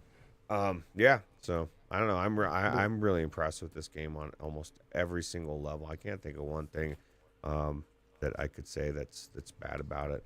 But I'm sure there is something. Yeah. So what Ruuts is saying here is true. There's a pretty fleshed out help system here, and there's levels to it, right? So you pull out your little help board, which on face value is just a map, but you have levels here of help you can ask for. You can ask for a hint, and the game will kind of nudge you in the right direction. But if you get to the point, if you get to the point where you're just stumped and you're stuck and you're frustrated, and you're at that point where most people would just put a game down and never come back to it, you don't have to do that, because if you find one of these coins like Root said and you use it, it'll just auto clear the puzzle for you. And it doesn't even go so far as explaining it to you as to like what you need to do to solve it. It just auto clears it. It's gone like it was never there. And yeah, again, this is something I would never ever use. I would stop playing before I did that. But I think it's a cool feature for kind of casual puzzle fans out there that kind of want to go through and get the rest of the story without too much frustration. So I feel really, really good about myself now that I didn't even know that they were there. I did all these puzzles on my own. Like a couple of times, I'm like, wow, I was scratching my head seriously a couple times too. It's because I remember finding that Ouija board and I never went back to it ever again. I never even looked at it again after that. It's a map too, Mash. I found it early. I found it during my original playthrough, and because I played through originally on the Quest because I wanted to see what it looked like on the Quest, and then I've done the bulk of my playthrough on the PlayStation. So I remember I found it on the playthrough of the Quest, and I did not go and mess with it again in my playthrough with the PlayStation. So I never checked it. Before we wrap it up here, I do want to point out something that Rich just mentioned, and shout out Paradise Decay. People like PD and GT make our jobs a little bit easier by allowing us to use their gameplay footage as our B-roll, and it helps out quite a bit that that we don't have to always capture gameplay footage to show people these games. So shout out Paradise Decay, shout out Gamertag, who's in the chat. It's nice to have friends like this that we can kind of always fall back on when we need footage. Yeah, absolutely. One more thing I want to discuss before we move on to the next game, and I guess I'll kind of point this at you, Eric, is platform parity. This is a game that launched simultaneously on all platforms, and while there are differences here, notable differences between the different versions, I wouldn't say that they're huge. Having played this on Quest, having played it on PlayStation VR2, having played it on Steam VR, this game looks and sounds and plays good no matter which platform that you're going to. Am I off base here? No, I thought because we talked about the file size. Because when we talked about setting up for the show, because we were like, okay, it's a significantly bigger file size than the PlayStation, so I'm going to make sure that I played it on the PlayStation. I didn't play it on Steam because I wanted to make sure I spent a lot of good time in it on the Quest, and then I want to make sure I spent a lot of good time in it on the PlayStation, so I focused on those two. And to be honest, I mean, there are differences, but Wes, I mean, I don't know about you, like I think you just said a little bit, but to me, like I really can't tell a ton of difference between the two. Like, I mean, it does look a little bit better, like the colors. I think that's always going to be that way on the PlayStation VR2 headset, but and maybe it's a little less blurry in some places. But man, on the Quest 3, this game looks amazing. Like, I don't think it looks that much different on the two platforms. And I'd have to let you guys talk about how much it's different on the PC side. But I thought number one, it looks beautiful in both. So, but I don't think there's a significant upgrade to the PlayStation. It looks amazing in Steam. Cranked up with everything cranked up. It just let the particles and like I mean I didn't get a chance to check the other ones out, but it's amazing. So I tried it on all three, and I started with PlayStation VR2, and it looked really good on PlayStation VR2. it's not the most colorful game in the world, but in those scenarios and situations where you do have a lot of like bloom and particle effects, the OLED kind of showed up on the PlayStation VR2 version. And you know, honestly, with the PSVR2 version being 5 gigabytes larger than the Steam version, I was expecting it to be noticeably better looking than the Steam version. But that wasn't the case. When I went over to Steam, I used my Quest 3 link, and the Steam version was actually noticeably sharper in terms of not only like screen resolution, but the texture resolution, the render resolution of the game was sharper on Steam than it was on PlayStation VR2. Now they both look great for different reasons. But if you want like the most detailed, sharp version of the game, you're going to want to play it on Steam. Not a huge difference, but the typical differences we talk about when we talk about the differences between a good PSVR2 game and a good Steam game, that very much is the case here. So you've got a little bit better looking colors and stuff, better looking blacks on the OLED. But in terms of what the game itself, the Steam version is superior. There's a whole gamut of visual options that aren't present on the other two versions of the game that allow you to really crank things up and dial it in and get a super amount of detail in. Now, with that said, then I went back to the Quest 3 version of the game.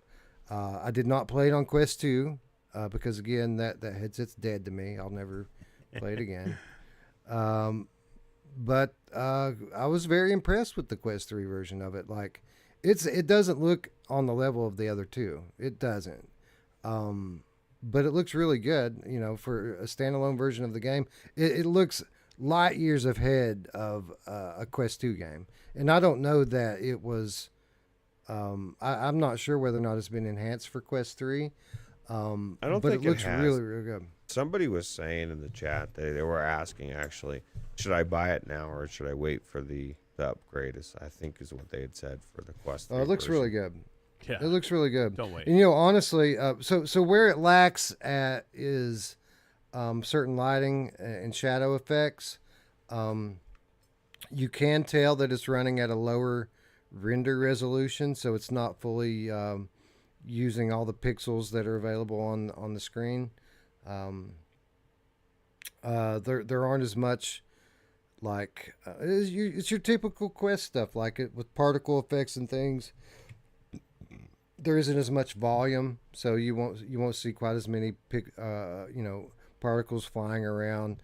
It's your typical standalone downgrades, but the game overall, that atmosphere is faithfully reproduced in the standalone version, and I don't think you're missing out on much if all you have is a Quest 3.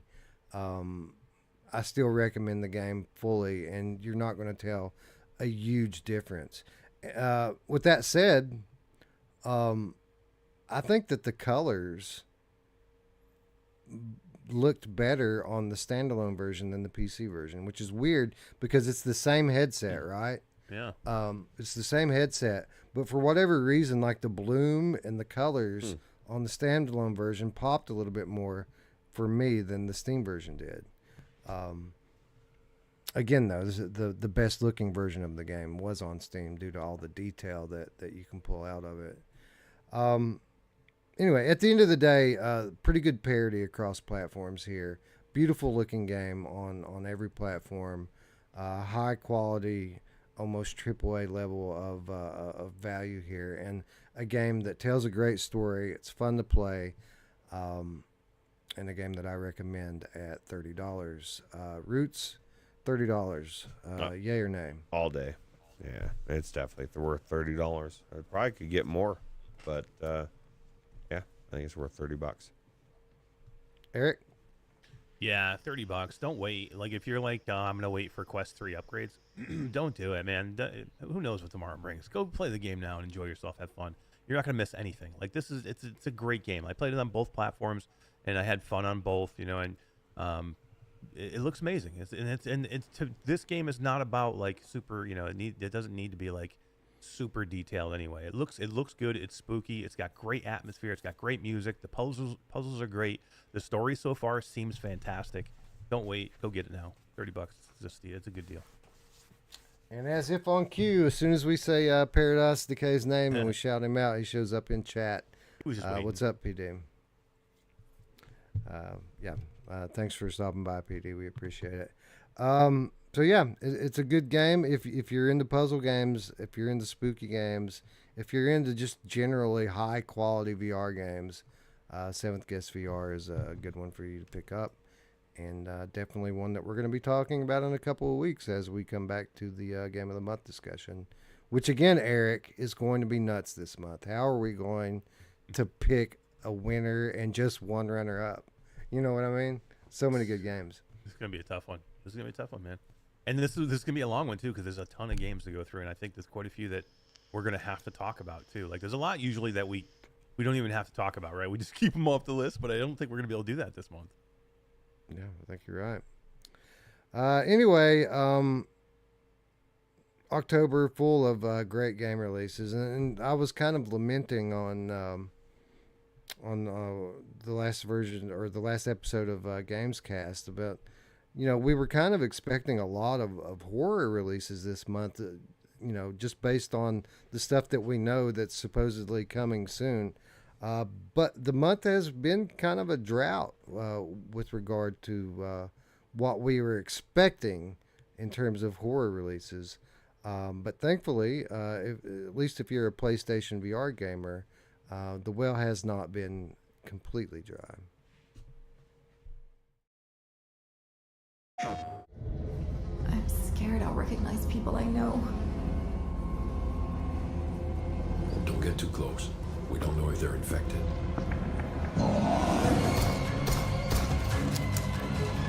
I need to find my sister.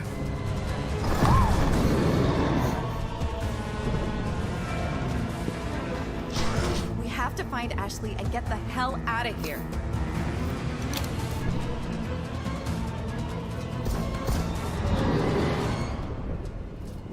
Whoa, what is that?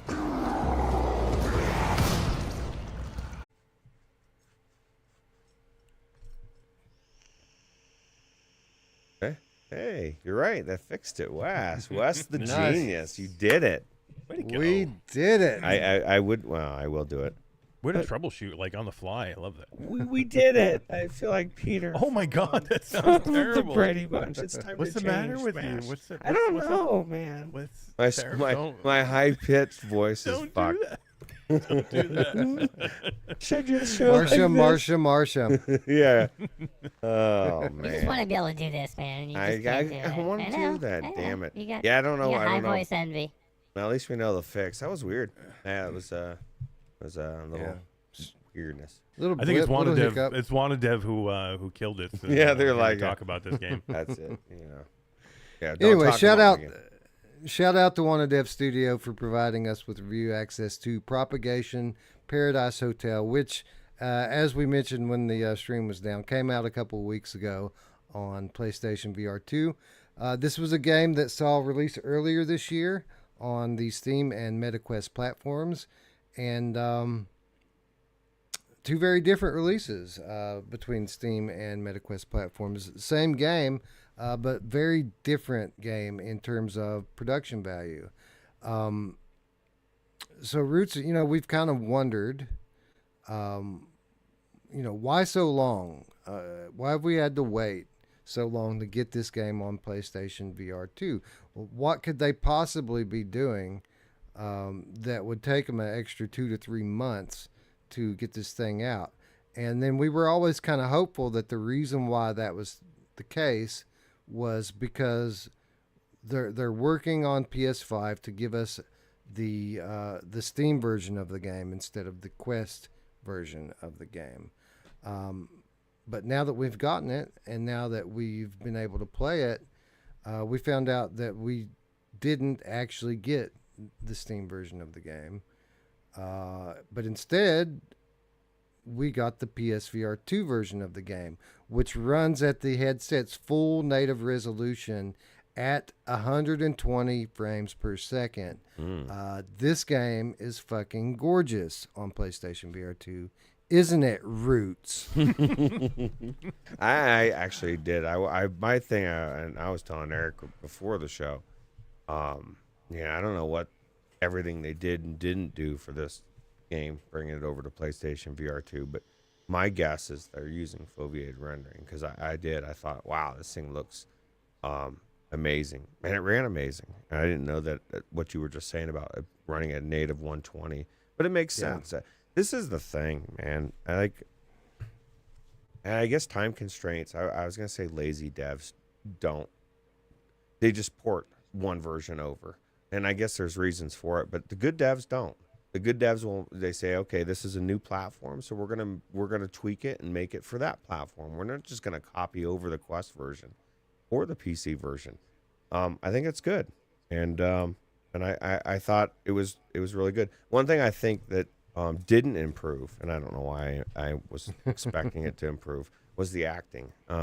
That didn't improve. All of a sudden for PlayStation, they were like, "Oh my god, they went and got new actors." Yeah, new actors and stuff. But no, I thought it runs night and day different, better. I thought. Yeah. So I'll give you that on the voice acting. It certainly could have been better. Now it wasn't completely terrible. But there were some, there were some characters that absolutely were completely terrible. But in terms of the game, Eric, I think that a super dark game like this really lends itself well to the OLED panel. Being able to kind of see in the dark really kind of helps in a game like this. And beyond that, I mean, just the added detail in not only visually, but I don't know if it sounds significantly different, but the atmosphere landed differently with me in this version of the game, and it felt more like a classic horror game than it did even on Steam, which I enjoyed the game on Steam, but this for me is definitively the best way to play the game. Yeah, I mean it definitely is. It definitely looks better in this headset than it did on Steam. I wasn't one of the people that was blown away by this game on Steam, so this game for me is just okay. Like it's an okay game, and I just can't give it more than that. But that's not the PlayStation VR2's fault. To me, it started with Steam. Now, I'll say a couple of positive things about this game right up front. They've fixed a whole bunch of stuff, Wes, since the last time I was in there. Mm-hmm. You can absolutely interact with almost anything. Like, especially in the early scenes, like, in the kitchen area, there's a ton of stuff that you can pick up and grab. In the offices, the stuff that you can pick up and grab and touch. And that wasn't the case in the beginning. I mean, literally in the case in the beginning, you could pass your hands through absolutely everything. And it was like they put no effort at all into any collision at all. And then, they fixed that. I thought it was great. It does look better with the colors and the lighting. I think look way better. But again, for me, any upgrade is an upgrade, because the PC version didn't look that great for me. So I do think there's an upgrade, but I do think there's still some issues here. Like, I don't know what if you guys missed it, or if I'm seeing something in my headset that you aren't, but I'm still seeing a lot of aliasing. I'm still seeing a lot of stuff in this game that, I thought they would have fixed, in the upgrade. Now I'll go in and get some screenshots of what I'm saying. I hope it translates and I can get it out, because I'll send it to you and show it to you. But like, especially in the early area and like the lobby area and the kitchen area, like the edges of everything had like moving white lines of like aliasing, and when I moved my headset, it's all over the place. It was everywhere. Everywhere that's there was weird. an edge. It's got to be your headset, because like when I was in there, what. Okay, so let me ask you this. How do I sit there and look around that lobby and marvel at how amazing it looks? And I'm telling DM, like, dude, this, like, I know that they had to have used the foveated rendering. How did I miss the aliasing like that? And I'm not saying that maybe I did, but it's just... I will ask you a question. Here's the only thing I think I have differently on my headset than anything else is I am at 100% I'm not. No, I turned mine down a long time ago. Do you think that would have an effect on it? Because that's the only thing I can think that's different. Like I have my. I mean, it's a PlayStation VR2 headset. It's either works or it doesn't work, right? I mean, it's not like it's a PC where we have different graphic settings. So there's not a lot different that we can do. A lemon PS5. Yeah, that's what I was thinking. Maybe you got a bum PS5 and it's having heating issues, or something. I don't know. Yeah, but I'll that's send crazy. The pictures and send it to you. But again, beyond that, to me, like I said, I will say a couple positive things about the game. I think it definitely looks better on PlayStation VR2 than it does on PC. But it's the same old ho hum, uninspiring game for me. And again, this game for me had the problem with this game is it just doesn't live up to the Propagation name for me. If they had called this game something else, and if it was from the same studio, they just called it a different name and not Propagation, I probably would have liked the game more. But to me, this is not Propagation. This is a watered down version of what I wanted Propagation to be, and I just didn't get it. So that kind of put a sour taste in my mouth immediately, from the get go with this game. So, if we're just we're just talking about this game as a PlayStation VR2 upgrade, I'll say it's definitely an upgrade over the PC version and the Quest version. So go play it here. It's probably the best way to go play it. But to me, it's an okay game. Yeah. So you're right. We don't need to kind of re-review this game as we did review this game initially earlier this year. So the purpose of this this segment is just to kind of rate the differences on PSVR2. But I will say a few things about it. First of all, I can't believe what you're saying there with the aliasing. Like my probably the one biggest takeaway of my time in this version of the game is just how clean everything is and detailed, and how great the lighting is. Literally, the atmosphere is so much better on this version than what I experienced on the launch Steam version, that it adds to the game. It adds to the atmosphere and tension of the game because it's so much more realistic and immersive. The game itself, I'm not as down on it as you are, but I'll agree that this, it's not a Game of the Year contender or anything. It's not on the game. It took me longer than that. It was like 3.5 hours for me to play through it.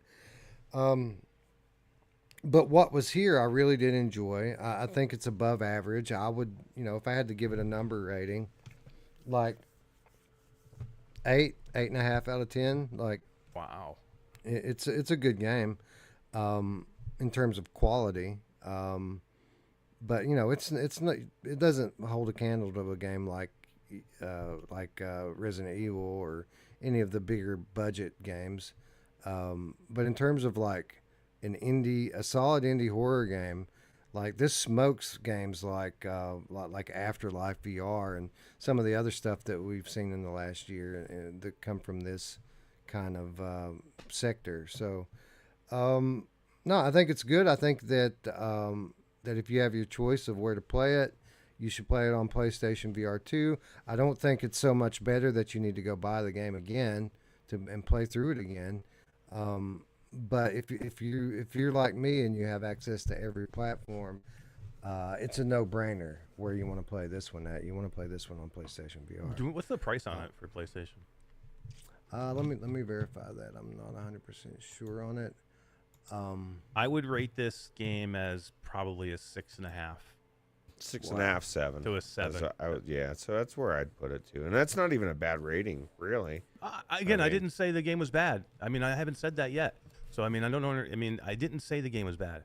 I said the game is okay. This game is okay. 15 euros. It's not great. I think is that euro. I don't know, man. I don't know all those weird, like GT said. We're always ragging on people's money. It's an okay game. It's $20. It's $20, and I think that's a fair price for it. Yes, that is a fair price. Right where it should be. Yeah. If you want, I mean, this is the thing, Mash. Think of it this way: if you want, Resident Evil 8, you spend $60. If you want something that's in the neighborhood that's like Resident Evil, you spend $20. I mean, I think it's very fair. And it's not obviously Resident Evil. It's a Resident Evil like game. It's a wannabe, even down to their save systems. It's just so uninspiring. Like again, to me, Propagation, the demo of Propagation on PC was freaking amazing. Okay, if they just gave me that as in more rounds of it and like maybe more enemies and gave me a full game, that's what I wanted. Like, I'm sorry that this is a letdown for me because the demo of Propagation was amazing. To me, this is a letdown. This game is not Propagation. See, if it was something else, that's fine. But this is thing not about Propagation. They took 4 years. They took 4 years to make, or 3 years to make this off of the Propagation demo. This is not what I wanted. Yeah, well, okay. Well, I mean, I get it if you were expecting a game that was like Propagation. But weren't you? I mean, didn't you? No. We knew they were working on a game, but I understand once they announced it for the Quest. But we knew they were working. They said this was a demo of a game that they were working on. Where, I mean, what gave you the thought that they were going to dumb it down to this version off of what they had originally? It's not that they dumbed it down. It's just a completely different style of game. The Propagation was an action shooter game. And this is a survival horror game, and they were clear about that from the time that they announced the game, that this was going to be a different type of game. So, I mean, what made me expect something different was what they said. That's what made me expect something different.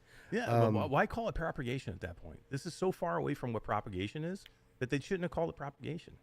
Yeah, well, I mean, fair enough, but it's not like Propagation, some big established intellectual property that Propagation's is still today probably one of the best looking demos I've ever seen on Steam. Like but at the end of the day, it's a Steam exclusive free demo that takes 20 minutes to play through. It isn't some big lore that they have to be careful with, how they position their future installments around, I just wish they would have taken the time to make that game instead of giving us this uninspiring game. I just wish they would have got a different actor for Owen. Sorry, whoever's out there that did that voice acting. I'm sorry. Because I was so happy when Owen got his legs ripped off. Well, I'll tell you what. I in the beginning, like when I was there today, I wanted to rip his legs off myself, and I was like, dude, like, why is this guy still alive? Oh yeah, that's right. It just started again. You know what I love too is like in the beginning when he's like he's got the gun and you don't have a gun yet, and he's like, okay, you go ahead first, I'll be right behind you. What the how dare you, Owen? You got a gun, get up front, dude. Yeah, he gives you the gun, tells you to shoot some frying pans, and then he's like, all right, now give me the gun, and you go first, my lady. Like, come on, you prick, you won't even give me a flashlight? Like, come on, dude. So yeah, it's rude. People in the chat all over the place on this one. PD says it's a 6 or 7 out of 10 for him. Rick Explorer says 8.5 out of 10 for him. I think, with regard to these like numbered scores, and I see this a lot on YouTube as well. I think everybody kind of has a different way that they grade. Correct. Like for me, I grade on like a letter grade scale. So 70% is an average game for me. So 7 out of 10 is average. But I think other people grade on the scale that 5 out of 10 is average because it's halfway through. And I think there's a big disconnect here when you'll see somebody like Gamertag VR. He'll put a game out and he'll rate it as like a 7 out of 10, and people will give him shit because it's a good game. But I think to him, and this is just me speculating, I think to him, a 7 out of 10 is 2 notches above average. Where for me, a 7 out of 10 is exactly dead on average. So when I say I think this is an 8 out of 10 game, what I'm saying is it's a slightly above average horror game on PlayStation VR2. I think that's a really good point because I've never looked at it as an A, B, C, D. I look at it as exactly how you said. 5 is the kind of average, somewhere a few notches above it is where I'd say this is. See, for me, a 5 out of 10 is a shitty game. Like it's something that I don't even want to. Like a 6 out of 10 is something that I barely have any interest out of. Like it's a very mid game if it's 6 out of 10 for me. But I think that a lot of the misunderstanding and a lot of the friction toward reviewers in our space comes from just this very thing. People trying to put a number score on it, but with no set criteria of what the numbers mean. Everybody has their own criteria. Perfect. PD says as a perfect example, isn't 5 out of 10 average? That's how I looked at it too. But apparently, like, there's multiple different ways that people look at it, and so so clarifying that is probably, I don't know, how do you get to a universal standard, or does it even matter? I don't know. Yeah, it doesn't matter. So for me, it's a buyable game. Like it's for $20. I mean, if you're looking for a survival horror game, I think it's buyable. I'm not saying you shouldn't go buy it. Like I said, I scored it a 6.5 out of 7. Or 6.5, 7. I think it's definitely buyable. It's just don't go in thinking you're gonna go play, I don't know, the most original survival horror game out there. But I mean, we don't get a lot of original horror games like they're all. I mean, derivative. I don't know. But just even the whole using saving system bothers me, and I hate. I mean, it's just like so cliched. Even using your own example of pitting it up against Resident Evil, it's 1/3 of the price. You know what I mean? So for what you're getting, I definitely think it's worth it to me. I would like to see a little more depth, a little more length too. By the way, like it's a quick game. I mean, you know who you sound just like? My mom. Yeah, I do. I sound like your mom. Because she wants more length and more time. And more depth and more time. Yeah, more length and more depth. Yeah, and more girth. And more girth and more time spent. All of it. She wants all of it. Anyway, what were you gonna say? Wes? So no, I was just gonna say at the end of the day, for me, on a scale with 7 out of 10 being average, I would say that the Quest version is like a 6.5. I would put the Steam version at probably a 7.5, and the PlayStation VR version as 8 out of 10. Brad says the game rating system should be date, fuck, or marry. Yes, I agree, Brad, 100%. I am going to. Oh my god. Which one would you do? I'm definitely not marrying this. I'm gonna fuck this one. From me. Yeah, I'd have to say the same. I don't know that I'm gonna court it, but I'm gonna definitely spend my time, have my way, and then move on. This date makes the rating system way more interesting to me now. Yeah, and so now we have to think about, have we been drinking or the beer goggles are definitely in effect in this game. Yeah, for sure. Man. Again, just to kind of wrap it up here, this is the best way to play this game is on PlayStation VR2. It isn't significant enough to warrant buying the game again, or maybe even playing through it again. But coming in cold, this is the platform you want to buy it on, and perfect time for it. Halloween, $20. Yeah, exactly. And if if you don't like this type of game, these visual upgrades are not going to make any difference in that. And if you do like this type of game, then you're going to like it even better. So, all right. I think it's going to wrap up Propagation, but we did manage to get in and play just a little bit more VR this weekend. And this one was pretty cool because it was completely unexpected.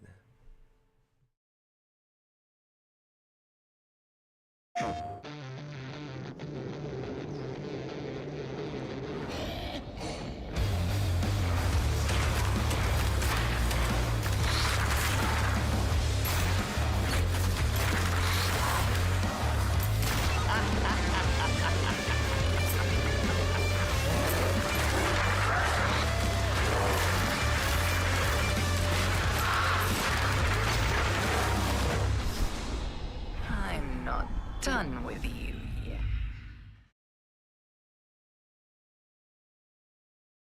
PlayStation. Back from the dead. Switchback VR's new DLC attempts to resurrect a PSVR classic. This headline from xrupdate.com and yours truly.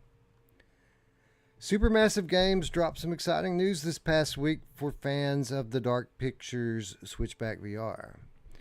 In a surprise update, PSVR 2's nightmarish VR roller coaster has received an all-new Horde Mode DLC, bringing the game's fans some much-needed new content just in time for the Halloween season. Switchback VR released exclusively on PSVR2 earlier this year to some very mixed reviews. This wasn't exactly surprising given the extremely high expectations for the game, which was sold as a spiritual successor to the original PSVR fan favorite Until Dawn Rush of Blood. What was surprising, however, was the extremely poor state of the title at launch for some players. While certain players received a game that looked good and ran relatively well on the PS5 hardware, others reported a terrible experience marred by poor performance and blurry visuals. Luckily, within a couple of months, Supermassive Games was able to right the ship, so to speak. A July update to Switchback VR brought with it a notable increase in graphical fidelity for all users, as well as numerous game optimizations and bug fixes. The gameplay itself even received a notable improvement as the studio decided to greatly decrease the game's use of aim assist, providing players with a bit more of a challenge. The long-awaited sizable update effectively transformed Switchback VR into one of this year's stronger releases for PSVR 2. But for many fans of the original Rush of Blood, something still seemed to be missing. Some cited a lack of intensity with regard to the gameplay and overall scare factor, while others were underwhelmed by Switchback's somewhat slow roller coaster sections, an area where the game's predecessor had excelled. When faced with these remaining criticisms, the team at Supermassive Games responded with just a wink and a nod, once again assuring fans that the game is far from being finished. Fast forward to October, where Supermassive has managed to surprise the Switchback fan base with yet another massive update. This past week saw the release of Switchback VR's brand new Horde mode, which came in the form of a completely free DLC pack. On the surface, all this new playable content seems to address the few remaining criticisms of the game by providing players with a fast-paced, highly challenging way to play, filled with massive numbers of intimidating, hard-to-kill enemies. Each room that you're able to survive in the new DLC is immediately followed by a hardcore coaster section, which blasts you to the next room at a blistering, breakneck speed. In many ways, this free DLC is just the icing on the proverbial cake. What was already a great PSVR 2 exclusive is now even better, and the team at Supermassive has taken a huge step toward delivering the Rush of Blood successor that fans deserve. As a massive fan of the original Rush of Blood, I can honestly say that if we have now received the final version of Switchback VR, then I'm satisfied. In my opinion, Supermassive has finally managed to produce a worthy sequel to the Gen 1 classic. Still, I've got a sinking suspicion that the final word on Switchback VR is yet to be written. The introduction of this new gameplay mode opens up a whole new realm of terrifying possibilities for the game. Will the team at Supermassive decide to continue their work and further fulfill the potential of an already incredible title? Only time will tell. Whether this ultimately happens or not, one thing's for certain: the journey up to this point has been one hell of a ride. So guys, completely unexpected. Well, I won't say completely unexpected. They have kind of hinted to us over the past few months that, you know, they're continuing to work on this game. Nobody was expecting such a substantial update to be provided free of charge, right smack dab in the middle of Halloween season. I think we've all had a chance to play. Did you have a chance to play this, Ruuts? I did. I did. What'd you think? I thought it was really cool, actually. I enjoyed the roller coaster part. I'm one of the people that felt like there wasn't enough of it. Like I feel like a lot of times in the OG game, just as soon as you get moving, you're stopped and then you're shooting stuff. And depends on what you like about these type of games. But I really enjoy the roller coaster part of it. I think it's from the very get-go. It starts out fast. It's not like other Horde modes where, you know, you got to build your way up. And it's balls to the wall crazy. I think it's cool. I think there's a lot of things I like about it. I like the special weapons that you can get. I like the fact that you kind of can build up the 8 headshots, right? Kind of gives you an incentive to just little extra things on top of everything else. And I would describe it exactly as you said. It's icing on the cake for an amazing game. People in the chat were asking, is this game fixed? I was marveling, just even in the opening scene. I forgot how blurry that thing was, man. It's so clear and crisp, and this game looks so good that I agree with what you said in this article. It is definitely one of the best games out there for the PlayStation VR2, and this is definitely really good. I think they made a good move here, Eric, because, at the end of the day, it is a horde mode, which by definition is going to make it somewhat repetitive. But they managed to avoid a common mistake when implementing a horde mode into your game. A lot of developers will start slow with easy levels, and then by the time the difficulty ramps up enough to where you actually have a challenge, you've played through the thing so many times that you're already kind of tired of playing it. This game, or this mode, however, it's pretty much balls to the wall from the very first time that you run through it, and I think that that's a massive plus, being the challenge level here from the start. Yeah, I love horde modes, and I love this game. I mean, to me, like, this is a game. Like, if you're wanting a horror game, forget about the game we just talked about. This is the game that you want to play. And that they added this little horde mode. It's not, super deep. I mean, it's just a couple of levels, but it's super cool. Ruuts is absolutely right with the roller coaster. Like, it gives you the feel of a real roller coaster. And when you're riding this thing, it's way faster than any part of the original game, I think. And it's just awesome. And you're right about pacing too, because horde mode's super important. I mean, like, you're right. If you start out so slow that it's boring for you in the first couple of levels, where you're like, I just want to get through. I wish I could just skip to this part because I don't want to have to do this and slog through it over and over again. It's too much at that point, and this doesn't. This is super challenging right from the start. Like, I don't know how far you guys got. I only got to to the end of round 2. I did not make it to round 3 yet. I think my score, I'm ranked at like 40th right now. So I didn't, and I did quite a few runs, man, and it's challenging. I love it. You have to be like super concerned about where you're getting your next guns from and what kind of guns you want to use. Headshots are super important. And I don't know.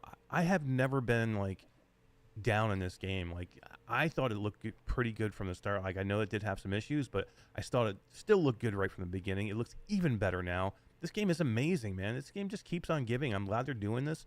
I want to see more, man. I'd love to see some more, add some more horde, levels to this, because it seemed like it might get a little, might just get a little repetitive, because I didn't see like many different enemies past the first 3 boards they have. Yeah, there's like 4 or 5 rooms that you play through, and then you start over again with the next wave, and each wave is a significant step up in intensity. But I think that there is potential here to see more. Just in looking at the way the UI is set up and the way it's phrased, it seems like this is the first of many, right? Like, there's going to not only be more levels to the horde mode, it seems like there's going to be actual more modes to the game other than just the horde mode, which I think is pretty incredible, if it turns out to be true. Ruuts, I'm kind of with Eric here. When the game came out, I liked it from the beginning. It was debatable on whether or not it kind of achieved the promise of being a true sequel to Rush of Blood, but I enjoyed it nonetheless, even though it is a different game. I thought it was a fun game. But not everyone had the same experience here. There were intermittent graphical issues, and one PS5 would perform very differently than another PS5 in this game. But beyond that, there were other kind of Rush of Blood fans that criticized the game for not being hard enough or not being scary enough. They criticized the roller coaster parts for not being fast enough. And the other big criticism of the game was the blink sections. People, it was kind of sold as a big part of the game. The eye tracking and blinking causing certain things to happen or not happen. But when you actually got into the game, it was totally underutilized. Like they would tell you not to blink, but you would get stuck in sections if you didn't blink, and it was kind of a blown opportunity. And I think even someone like me who really enjoyed the original version of the game can even see that it was a blown opportunity with the blink thing. So here we are with this horde mode, and it's more difficult. It's scarier. The roller coaster parts are faster, and even the blink mode in the horde mode has meaning, right? Like you have to blink, but it's strategic when you blink and kind of what you do around it. I think they kind of knocked it out of the park here with regards to just completely addressing every ounce of criticism that they've had about this game since it launched. Yeah, it just shows that they listened on every level, and they've tweaked their game and made it to be exactly what we wanted it to be. You know, I didn't have a problem with the game when it came out. I did feel like there was some issues with the graphics, and now I think every issue with the graphics is gone. This game looks phenomenal, and you know, I also think you know, as Eric is saying, he barely made it to the end of 2. I think I might have made it to 3 or just 2, and I'm watching Wes's crack shot fucking footage here. He's one-shotting every fucking thing. One of the things. How far did you get, Wes? Well, this is the thing. One of the things we didn't even, or I guess you touched upon, but like it's harder. It's harder because the aim assist is, you said in your article, is gone. Like I was sitting there, I used both of my guns, and I'm missing them. Like I'm crossing the streams, right? I'm not even hitting what I need to hit.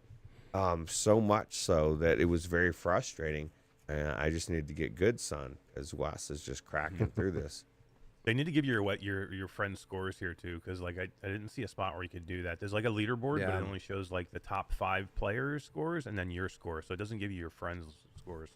Yeah, that kind of pissed me off too. The lack. I mean, not only the lack of a friends-based leaderboard, but your inability to scroll the main leaderboard and like see where other people are at around you, and kind of like, you know, I'm at number 11. What am I going to have to hit to get to number 10? I don't know. You made it to number 11? Yeah. What? Yeah. Are you watching this footage, dude? I'm watching Wes like headshot everything, dude. Dude, listen, and this is the God's honest truth. I played 3 runs, and this is my 3rd one. It's like, wow. See, I haven't played since the aim assist is off, so it is a little bit just way more challenging now. So I need to get used to the aim assist thing a little bit. And the headshots are super important because especially later you get in the rounds, because you can't afford to take more than a couple of shots because they're all over you. Yeah, right. Yeah, and there's strategy here too with regard to kind of how you use the weapons that they give you. You know, you get your revolver. That's a precision headshot weapon, but you've got your submachine gun, which isn't the best for nailing headshots, but what it's good at is knocking projectiles out of the air and getting you out of a jam when you're getting swarmed. Like those submachine guns are good for that. And then you've got your special weapon, which is a one-hit kill no matter where you shoot somebody at. So how you kind of use those and mix those up is kind of a big part of how I play. Is strategy just as much as marksmanship. Well, this is a good question for Mr. Bean, because it is a pain in the ass trying to figure out how you download this thing. Yeah, so this isn't an automatic update. What you have to do is you have to go to the store page for Switchback VR, and then you have to scroll down, and there'll be a section on the store page called add-ons, and then from there you click on the Horde Mode DLC page, and then you have to buy it for free and add it to your library. And then after you do that, you've got to pretty much do the same thing inside your console. You've got to go into your library, you've got to go to the Switchback page, and then you have to scroll down to the add-on section and then install the add-on onto your console. And when you do that, adds it into your game. I had to restart my PlayStation too. Did you wouldn't really? show up automatically? They even need a after I link. installed. They just put a link in the inside the game that says free DLC. Because if you didn't know this existed, you're never gonna find out. You know what I mean? Like, it's just very odd that it's such a pain in the ass to get to, for something that's free, right? So yeah, true that. Definitely a valid criticism there, and hopefully they'll take steps to mitigate any issues people might have with. I just want people to find this. This is amazing. Yeah. You know, and hopefully eventually it'll just be part of the game, right? Why is it not just a DLC that's downloaded? Unless you want it to be, you want to maybe I don't know. What would be the reason to have it as separate? Maybe it's a sizable update. Maybe they're trying to let people have a little more control over their limited space on their console. If it were an automatic download, then there would be no controlling it. It would be another whatever it was, 10, 15 gigabytes added under your space, and if you're not playing it, that was just kind of a waste, right? Yeah. Anyway, I think this makes an already good game great. So the question becomes, Eric, Rush of Blood is easily regarded as one of the best titles on PlayStation VR1 from the whole generation. And it is hard to get people to overcome their retro nostalgia feelings that they have and admit that something new might be as good as something old. But I'm not even going to take us there. What I want to know is how much more does this game need before we start talking about it as a PSVR Game of the Year contender, nominee? Because at launch, I would not have called this a nominee. I would have put it more along the category of something like Synapse, which is, absolutely one of the best games on the platform, but has a notable deficiency that keeps it out of that conversation with the elite. How much more do we need here, Eric? Are we at the point now that we can nominate this as a nominee, or do you think we need still yet some more to be added on before it gets to that point? I think we're absolutely there. I think the horde mode's not like super big, but I mean with the graphical upgrades and the things they've done to it, then adding this little piece as like an extra cool thing that's there to an already what I thought was already an amazing game that I probably would have put it in that Game of the Year category if it had just launched, the way it should have launched. I think it's there. Like I think and then unfortunately it didn't launch great, so I don't know if a lot of people will put it in that category. But I'm absolutely putting it there. It's one of the best games I've played this year. I mean I absolutely love it. I love this type of game, so maybe I'm a little bit biased. I'd be curious to see what you guys think about this, but I absolutely would say it should be in that talk right now. Paradise Decay says if they allowed you to play Rush of Blood as an unlockable DLC, then it would be the Game of the Year. Be sick. That would be, yeah. That'd be incredible. Ruuts, are we at that point now that if the game had launched in the state that it is now, that we would have called it the Game of the Month that month? Oh, easily. I mean, because like right now, for whatever reason, and maybe it's just emerging. I guess now because the changes are everything, like not just graphical, the aim assist. It didn't feel right. It was like there's several little things that just held it back, right? And now those things are fixed, and now it's in this great state that I agree with Eric. I mean, I don't think it wins Game of the Year, but I think it definitely puts itself in the category, just with everything that it is now. And who knows if it'll even be even better by the end of the year, although I guess we're running out of time. So I'm going to take a look back here if I can do it really quickly and see if I can... What was there that month? Is that what you're going to look at? Yeah, that's what I'm looking at. I'd be curious to know. So this game it didn't win Game of the Month, right? I don't remember exactly. I mean, we all still loved it. I mean, I know we gave it a little hit because of the graphics, but not as much as everybody else. I mean, there was some people that hated this game in the beginning. I didn't get it. Well, I mean, some people had legitimately bad experiences with it because of their PlayStation. The consoles were different in terms of hardware. Like the internal pieces of the consoles were different, and it caused certain people to have graphical issues that others didn't. And that's honestly, when I hear you talk about the issues that you're having in Propagation, that's what goes through my head. Like, is Eric playing on a different PlayStation than what we have? Because, you know, like we said a moment ago, it's just clean for us. Like, none of that. Which is it's just super weird. So I mean, that was one of the biggest issues I had about the visuals. So I'm gonna go back in and check as soon as we're done here. I don't like those spitters. They really they're a pain in the ass, aren't they? Yeah. I hate spitters. I like swallowers. Yeah. Oh my god. So let's see here. We're trying to find my. Dude, you're at 11. I thought I was doing pretty good at 40. I'm like, I'm at 40. I wish I could feel where everybody else is. I think I did okay. I mean, Dee had said she hadn't made it out of the first room, or not the first room, but the first round. So I'm like, oh man, I think I got to either to the end of the second round or the beginning of the third round. So I'm like, oh, I think I'm doing okay.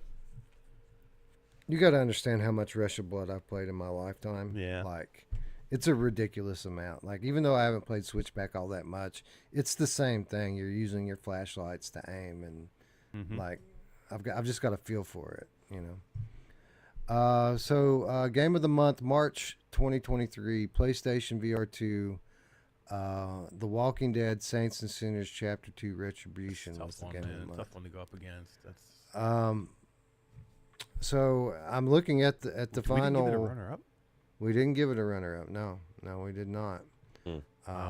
Fuck this game. But I'm sitting here looking at. I'm sitting here looking at it right now. All I got to do is type the word in on there. I think has to go there. Like to me, it's legitimately should be a runner-up. It's one of the best. Look at it right now with the horde mode, with the updated that they've done to the graphics. They fixed the auto aim. To me, this is one of the best games you can play on the PlayStation right now. I mean, it's a freaking roller coaster where you're shooting with a horror game. I mean, that has legitimate jump scares. Tell me those mannequins didn't scare the shit out of you again in this horde mode. It did to me because I didn't even blink at one point. I just turned my head to the left enough, so all of a sudden they were in my face when I turned back around. So I think it has to be. I mean, I don't know. I'll leave it up to you guys, but I think it has to be in there. Yeah, I tend to agree with you. I think that this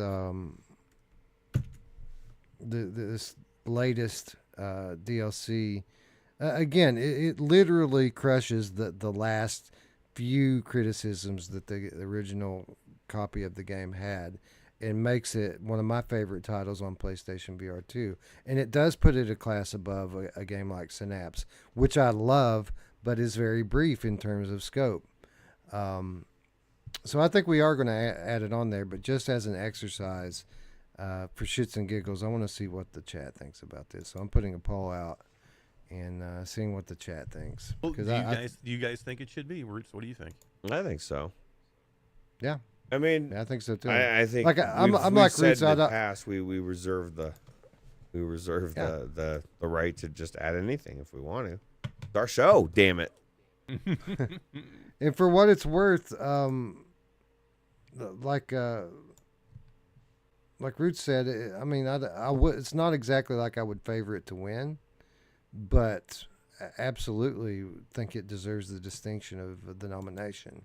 You're right, and I think for some studios, maybe not Supermassive, but for some studios, that's a big deal that they got nominated. Right? Some people are super flattered. I mean, I've seen studios that are just, you know, super grateful to us that we nominated them for Game of the Month, let alone Game of the Year. Right. So it's all about recognizing the best games of the year, and I think that in its current state, Switchback VR is one of the best games on PlayStation VR 2. It really is. I mean, think about this would really great games that have come out for the PlayStation VR 2 that, you know, that would maybe preclude it from being Game of the Year. But I mean, look what it's going up against. It's going up against like Resident Evil 8, and like, you know, Gran Turismo 7, and, you know, Horizon Call of the Mountain. I mean, Synapse probably should be on the list too. By the way, you know, I don't know, it should be close anyway. But I mean, it's the competition's huge. I mean, if this was on Quest 2. Yeah. If this was on Quest platform, I mean, come on. This is definitely possibly Game of the Year. Just it happens to be that this went up against a lot of great freaking games that, you know, and I still think it should be in the discussion with those games. I would recommend this game to if you're like buying a PlayStation VR2 today, and you're like, what's one of the first games I'm getting? I'm like, you know, there's those couple of big ones. I'm like, you should go that one. But this is definitely on my list, especially if you're a horror fan or if you're a shooter fan or roller coaster fan. Or yeah, absolutely. All right, so we'll go ahead and end the poll here. And overwhelmingly, people agree with us. 81% yes. Switchback VR deserves a Game of the Year nomination now out of this. Only 18% of people said no. Tech said no because they don't have yaw support yet. Yeah, that'd be cool. That would be that's cool. on that's on PlayStation. That's not on Supermassive. That's on PlayStation. That's true. And I don't know that this game. I guess this new mode would use the yaw too a lot more. The OG mode, you're going to get some use out of it, but it's not. It's more shoot. It's more action than it is roller coaster in the OG. I do wish you were shooting a little bit during this coaster thing in the middle of now. Yeah, it's fast though. It's pretty cool. That's one of the things that really got on my nerves early on. Is you know, I died on the first wave, my first couple of runs, and it sucked that you have to ride through that whole section again of roller coaster just before you can start shooting, because you die and you're frustrated and you want to just get back in there and start blasting, but instead you have to take like 30 seconds and you need a breather, Wes. Right, just give me a little breather, take a breath, yeah, clear your mind, yeah, enjoy the ride for 30 seconds. Yeah, Dee was saying the same thing, especially if you've died several times. And then you're now riding it like 4 or 5, 6 times in a row, and that gets a little frustrating too. Paradise Decay says in the Horde mode they could have put bonus items in between waves to get bonus points. Or something to shoot. They could. I would prefer them to put like collectibles. So like something that isn't exactly easy to see, and if you are lucky enough to see it, it isn't very easy to shoot. But collectibles that you can shoot, and you know, maybe there's 20 or 30 of them throughout the game, not just in the Horde mode. But Rush of Blood had that, right, with the little figurines that you could shoot, and if you got all of them, you got a trophy for it. I don't want all of the little stuff in between sections to shoot for bonus points, because that was one of my main criticisms of the base game, was that there was too much of that stuff. Like, you couldn't really take in the spooky atmosphere and stuff, because you were constantly looking for boxes and bottles and shit to shoot at, and it made it so that you had to constantly spam your triggers and you couldn't really aim. And again, Ruuts, just another example of criticism I had of the base game, that they've taken this Horde mode and completely went the other way with it. Yeah. Like I said, you can tell they really listened to the community and fixed everything that I can think of that needed to be fixed, and added more. So, and I think you're right. I think it was you or Eric, one of you two, said something about, this being a base for potentially more content down the road. And I agree. Maybe different modes. I think it's a good idea. You're making a game that was already a no-brainer to buy, and even more so, right? Giving more content. So yeah, flesh it out a little bit. That's probably the only complaint I would have with this, is like, it's a little shallow. There's just not a lot here. There's only a couple of weapons. Like, I could just see down, but it's for the first one and for the start. I think it's really good. Right. So, but I could just see like where they could really bring it. Give me some more weapons, give me some upgrades, maybe. Make it like a roguelite run. That would be cool. Yeah. Oh God, could you imagine if they did put roguelite progression in this game? Like, it would legit be a front runner for Game of the Year. It could be. If they did that. If they did that, it might be my Game of the Year. Like, I'm still freaking loving every roguelite I can get my hands on. How much Mother Gunship Forge I played this weekend? I had a Quest 3 update, by the way. It looks amazing. Yeah, a lot. I would assume, huh?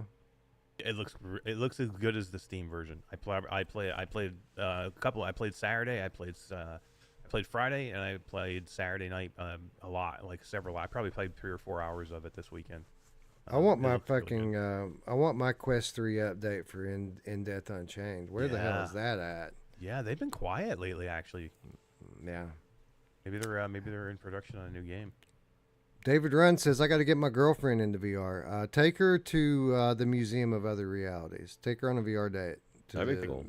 Take her to the Ashi MOR. Wash on Steam. Check Yes, yeah. Wash some feet with your girlfriend and nothing more intimate. Yeah. In VR. All right. So, Time to Play VR says, is it on sale? It is on sale, actually. Switchback VRs, I think, is $28 right now with PS Plus. Worth every deal or penny of it. Yep. Absolutely. Yeah. Anyway, a good game becomes even better. Go check it out. If you already own the game, it's time to jump back in. If you don't own the game, it's on sale. It's time to get it. Great game, Switchback VR. Kudos to the developers for doing such a great job of post-launch support. GT says, are we on for tonight? I assume he means for CruCast. Most likely, yeah. I would say I got a lot that I'm doing today, but I don't often miss, so I'd say it's likely that I'll be around. And PD asked earlier on if he could, if we would mention that he has an early stream in the morning or something. Yeah, he's streaming a mod I saw. It was Dredge. Dredge, yeah. Yeah, I've heard some good things about this Dredge, actually. It's an interesting looking game, very different. So if you all are interested in checking that out, be sure to tune into Paradise Decay stream early in the morning. I gotta imagine a few hours from now. And I thought he said it was right after our stream. He might. Yeah, actually, here I've got a link. I'm gonna link it in the chat right here to the actual video, specifically. All right, cool. Well, let's Dredge. get moving I then. know nothing about Dredge. Is it like a dredge, like a sea ship dredge, like when they dredge the bottom? Yeah, the thumbnail he's got has got a boat with a lighthouse on it. So I would imagine. So it says it's a 39 horror minutes. game. It's a horror game, but it's not like it's a horror themed game. It's not like a horror game. Give me just a second, and I'll tell you exactly what it is, because there was an announcement went out this morning about it. Dredge VR, full game playable in VR. This is from Raiku Parda. Says, if you're looking for a scary VR game this Halloween, try Dredge, the Lovecraftian fishing role-playing game. Oh. If you want to get this mod in time, join Zen's Patreon to get early access.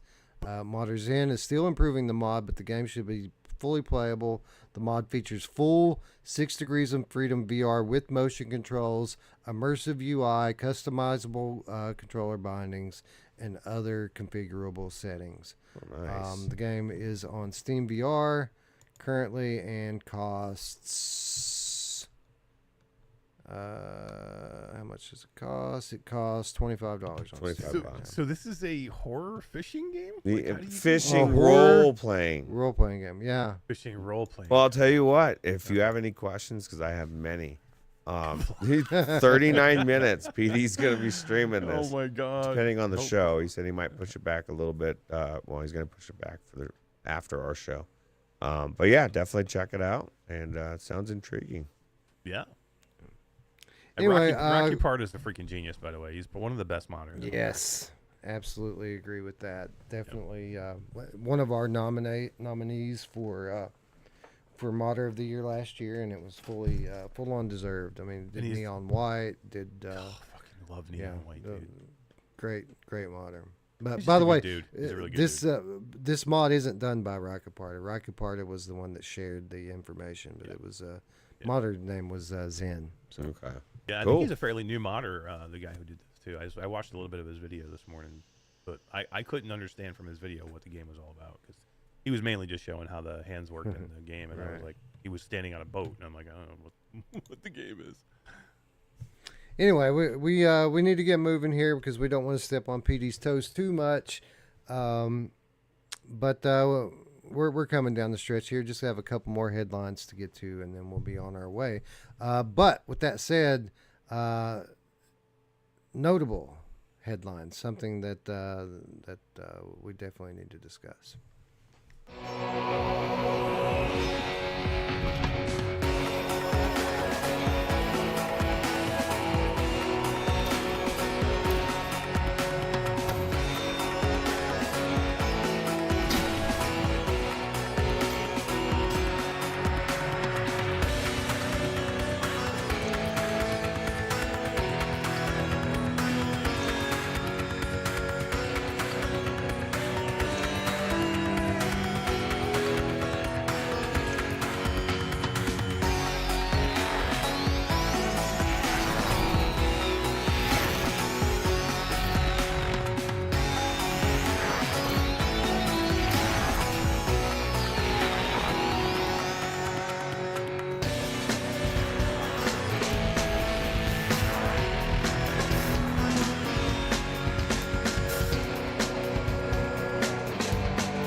Vertigo 2's highly anticipated PSVR 2 launch delayed to later this year.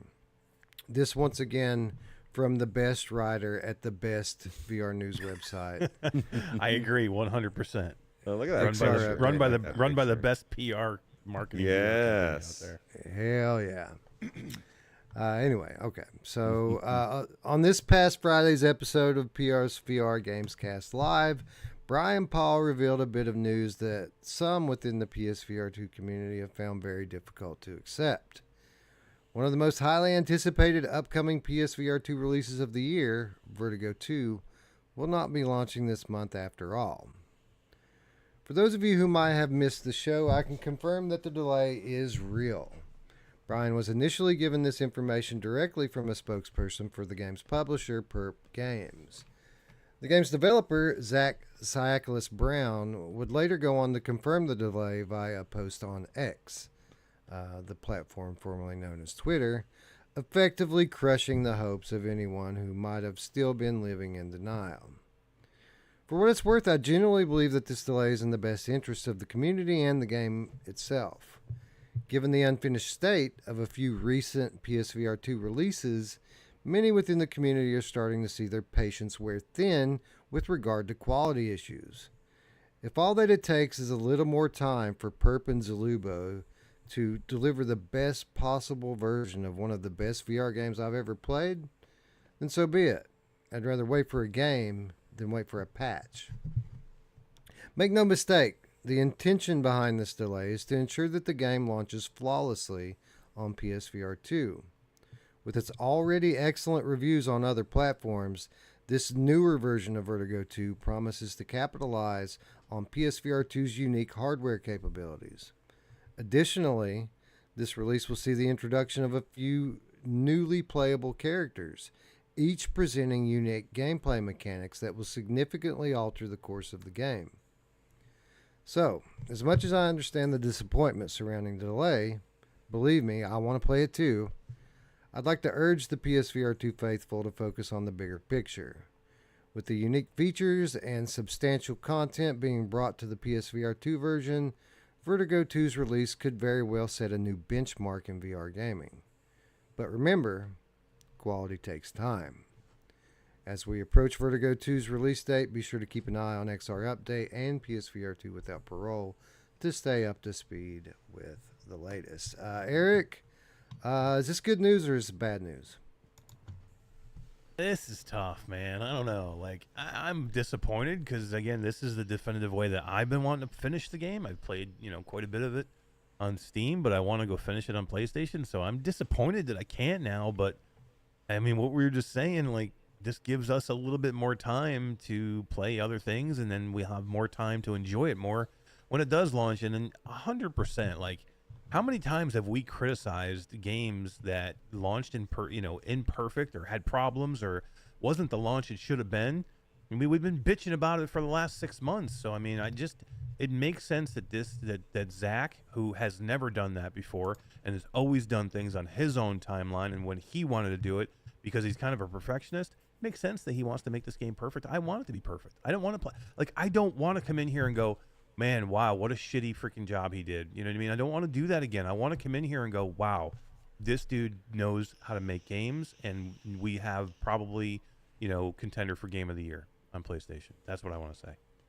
Ruuts, we've seen what this platform is capable of. We've seen what this OLED panel can do for a game if they implement eye tracking, for example, and we get a game that's running at the screen's full resolution, 120 hertz. I mean, we saw in Propagation, what it did for that game.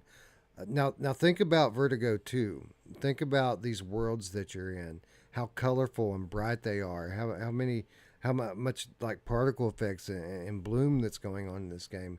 It practically burns your eyeballs out on Steam. Isn't it a small price to pay if, say, we have to wait another month or two to get this game, if it turns out to be the definitive version of the game when we get it? Absolutely, and that's not to mention how many guns are in this game? How many different guns? And I guarantee the adaptive triggers, just everything, the haptics. My default, because the 4090 now is PC, but my gut is telling me, just because of the developer, because of what Zach's done in the past, has not put out shit. Everything he's done is good and good. So, I think it's gonna blow us away. And it probably might even set the standard for future games in other ways. Look at Half-Life Alyx, that we take for granted that magnet hand is in every game, right? It didn't exist before Half-Life Alyx. That's what a true AAA game does, and I would put his games in the AAA category. It's one person, but it's up there with every other AAA game I've ever played in VR. So, let me ask you guys a question. If this game launches and it's good, it's a PC, it's the exact PC port. It looks as good as the PC, but nothing else. He takes advantage of no foveated rendering. He takes advantage of no eye tracking, no haptics. He has to take advantage of the foveated rendering to get the graphics for the PC. To get something close. Okay, but say it's close anyway. But he doesn't just. It's basically a port. I mean, and the game is all there. Is it a disappointment at that point? It's a wasted opportunity. It's still amazing, but it's a wasted opportunity, 100%. I think so. I think it would be a disappointment. Now, not because of the delay, because let's be honest, I was surprised when they announced this thing coming in October. I was shocked. I wasn't just surprised, I was shocked. Like, really? You're going to get it out that quickly? We happen to know that this past spring that work hadn't even begun on porting the game yet. They were in talks with PlayStation about maybe bringing it over. So the fact that they were basically telling us that they were going to be able to get this job done in the span of 4 months was shocking to me. So the fact that we're waiting on it, that doesn't factor into whether or not it would be disappointing if it's a straight port. But it would be a disappointment. Just because we know the capability of the system, and it always is a disappointment for any game that comes over that doesn't fully utilize these features. It's a disappointment 100% of the time. Now, with that said, I think our disappointment might be muted a little bit in this case, because whether or not it's a straight port or not, both versions of the game are getting a substantial content update when this launches. You're going to have 3 new playable characters, all with unique weapons, and according to Zach, depending upon which character you pick, it's going to change the game in a very meaningful way with regard to how you play it. So it's going to be like having 4 different versions of the game when it launches on PSVR, regardless of whether or not it's perfectly, similar to the PC version, or if it's specially customized for PlayStation. So it's going to be exciting regardless. But yeah, to answer your question, it would be a bit disappointing if they didn't at least use the triggers and haptics on these crazy weapons. I'd be shocked. Me too. I think it will. I was just wondering, because we do hold everybody else to that standard, and we know that this is going to be a great game, and I just would would think we would have to hold everybody to that standard. I assume. Like, I'm like, man, why would Zach not do that? Like, Zach, why are you letting us know? Man, this is in my mind. I'm 99% sure But that's what it is now, though. Like, we don't want to be disappointed, though, right? Like, if it does launch, I mean, it would be crushed. I would but I don't want to be disappointed anymore. So yeah. My fingers. But the landscape keeps changing with regard to the 2023 game of the year. I mean, we have games that are being moved back consistently now. Vertigo remastered. Vertigo 2 for PlayStation could very well fall into December. We don't know yet. Perp's going to release a statement soon, letting us know kind of what to expect with regard to the exact time frame of the delay. But they have confirmed that it is coming this year, so we're not going to have to wait till springtime or anything to play it. But, I mean, just this week, Phasmophobia got indefinitely delayed on PlayStation, and that's flat and PSVR. Recently, Arashi got delayed into December. It was originally going to be a November launch, and now it's in December. And we keep seeing this. Which, again, everything was so front-heavy with regard to the holiday season that I think this is good for us as reviewers. And there's no shortage of games to play for anyone, so I don't necessarily think this is a bad thing. I mean, Eric, even though we lost Phasmophobia, even though we lost Vertigo 2, Journey to Foundation, well... I don't want to get ahead of myself, but there's still some cool stuff coming out this week, and we're going to talk about that in a few minutes. Yep. Anyways, one more headline before we get to that, though. Another notable piece of news coming from the land of PSVR. Hi, Wesley from Triangle Factory here, introducing the Skills and Skins update for Breachers. The armory in the main menu is now open for business. Spend your hard-earned credits on gun skins or purchase extra credits to expand your collection further. Players now earn XP and level up when playing, receiving credits upon reaching certain levels. Additionally, achievements have been added for players to unlock, and new gun animations make the weapons feel even more satisfying to use. And as always, more fixes, optimizations, and balancing changes are included. For the full devlog, check our Discord. We can't wait to see players level up, collect skins, and hunt down those elusive achievements. Have fun, and see you in the next one.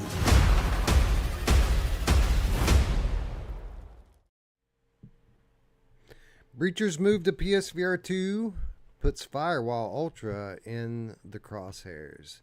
This again from xrupdate.com.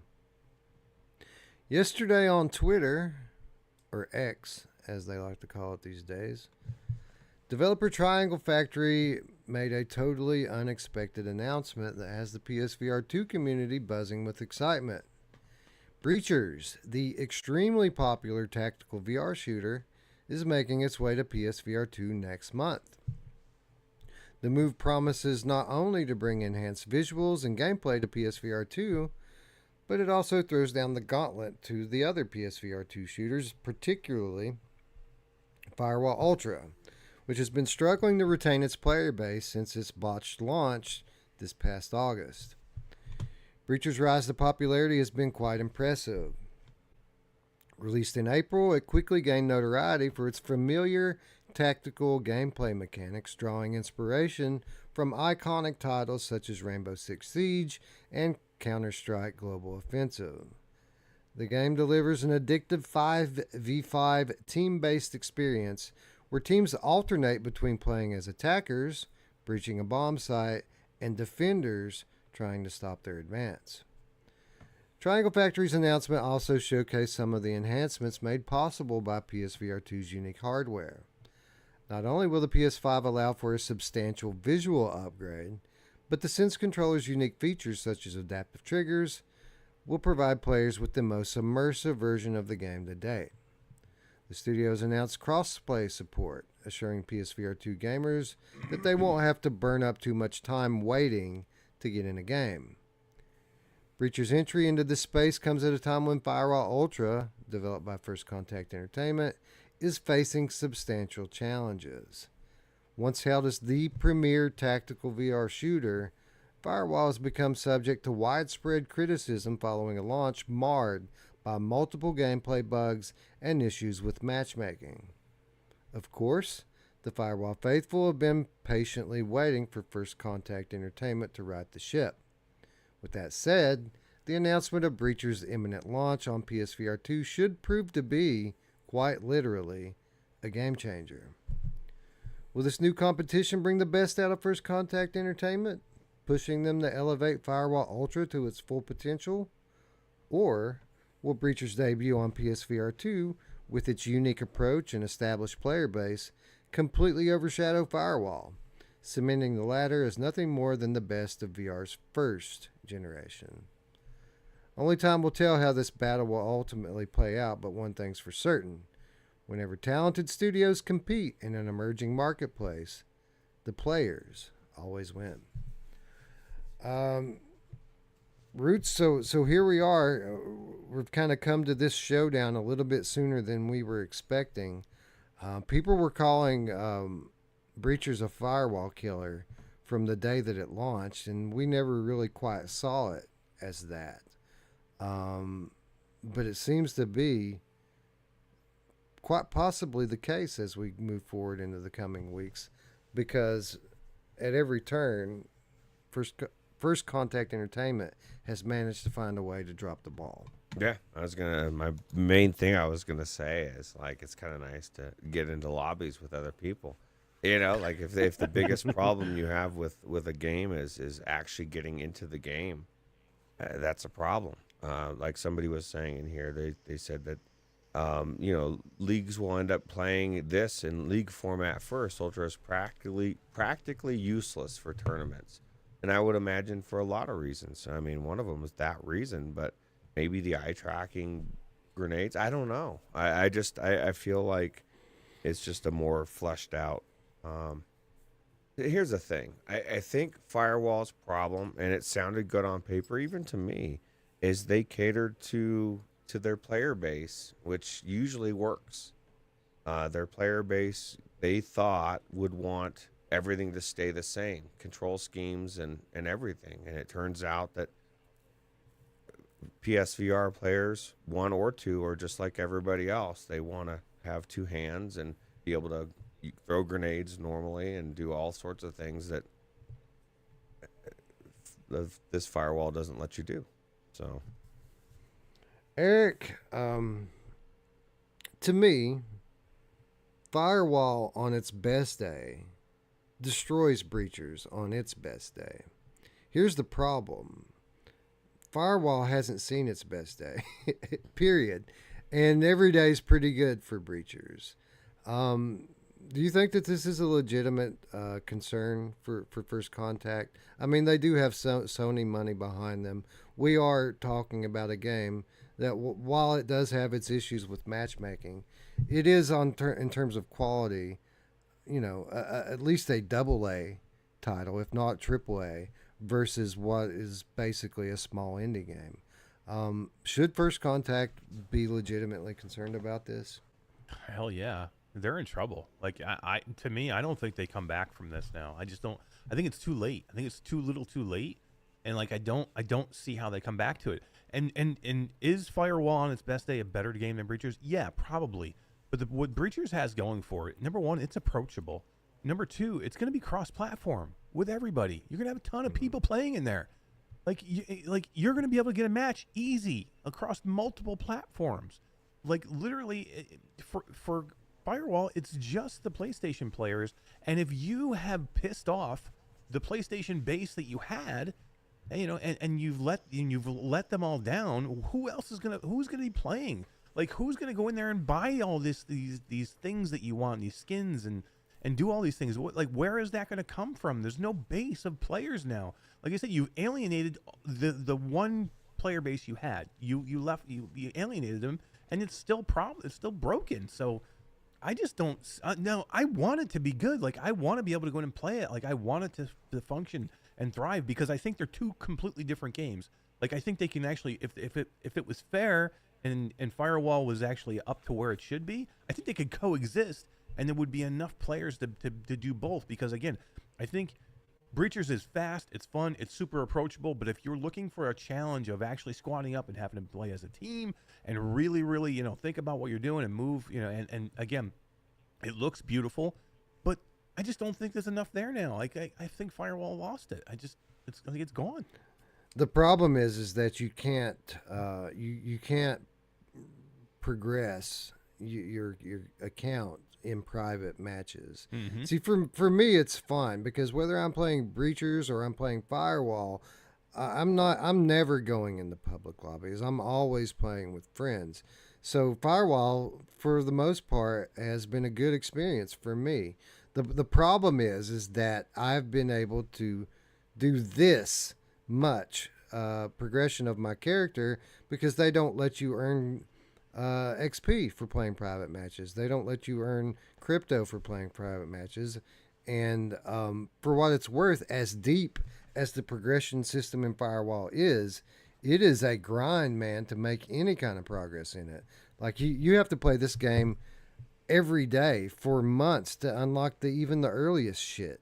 So that's a problem. That's not a big problem. Yeah, it's not a progression system that feels good or is going to keep people, coming. One of the biggest gripes I have, when we played, what was it? I think it was Breachers or whatever, when Dee had the site and nobody had one, just because she had a chance to play before. It really is a big advantage to have a site. It was Firewall. Firewall. Was it Firewall? Yeah. Yeah, that's a big advantage to be able to scope down people, headshots. So. And for what it's worth, Ruuts, we always criticize Breachers for not having any progression at all. I don't know what it means yet, but they have implemented an XP system in Breachers now. You can progress. Oh, okay. That's pretty huge, right? Yeah. Eric, have you played the game since they put that XP system in there? Do you know what you're actually grinding for?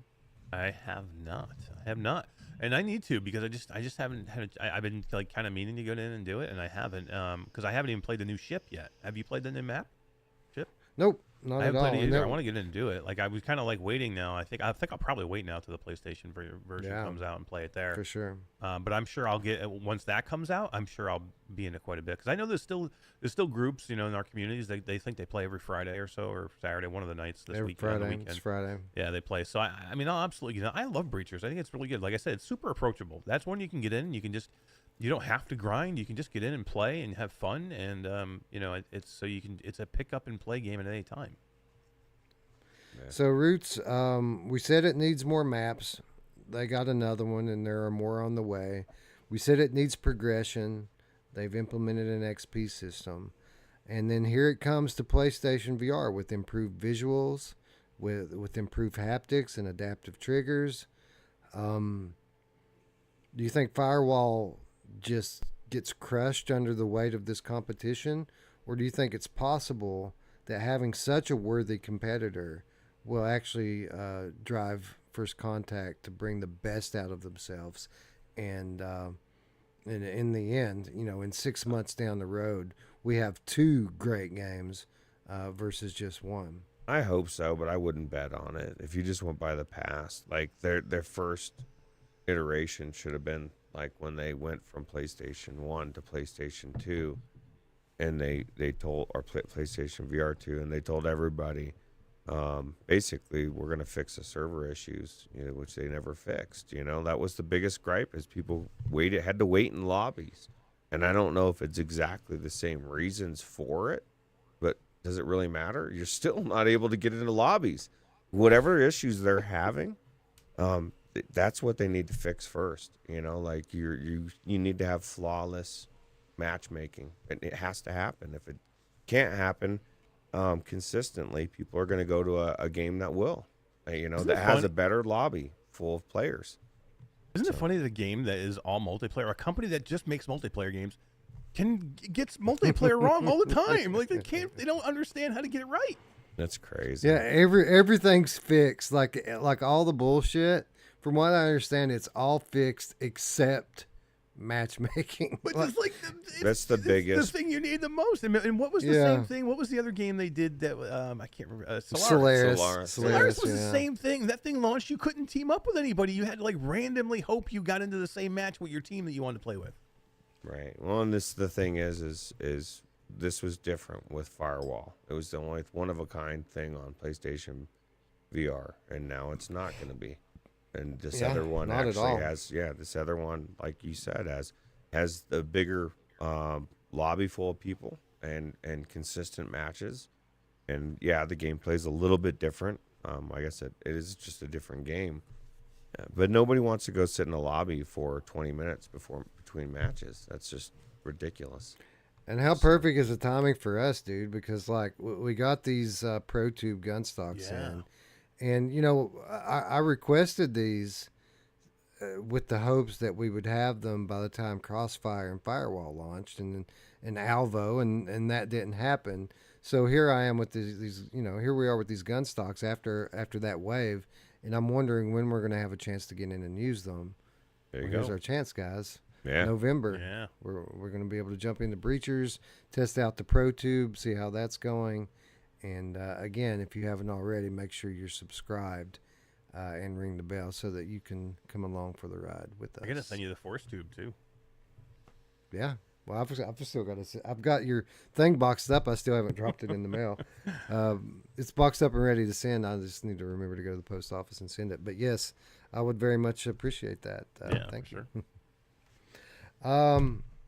All right, so that's our headlines for the week, ladies and gents. Hopefully, First Contact takes this opportunity to get their shit in order, because I, for one, am a fan of Firewall, and I'm pulling for it, and I hope that they're so close, right? They're so close to having a great game right now. Literally, the only problem is that people have to wait 45 minutes to get in a match. That's it. Do you think they can come back? You asked me that question, Wes, and I answered it. You didn't answer it. Do you think they can come back? I do.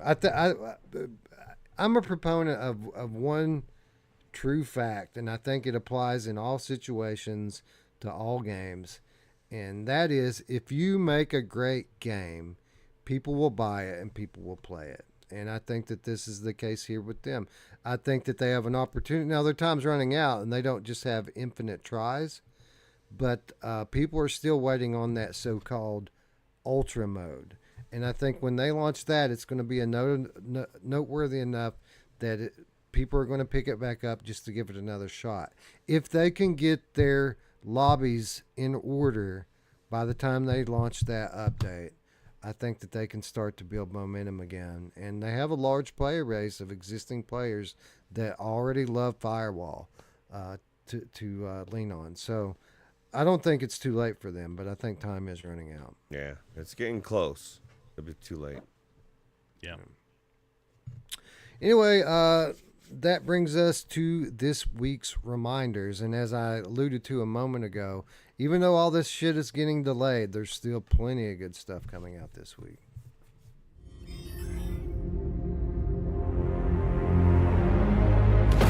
The Empire teeters on the edge of an abyss. Get down! But I am convinced that we can pull it back from the brink.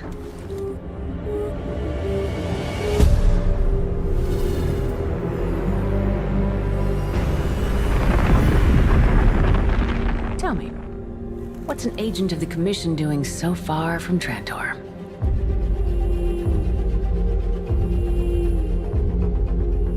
The Foundation will keep chipping away at the Empire until nothing's left.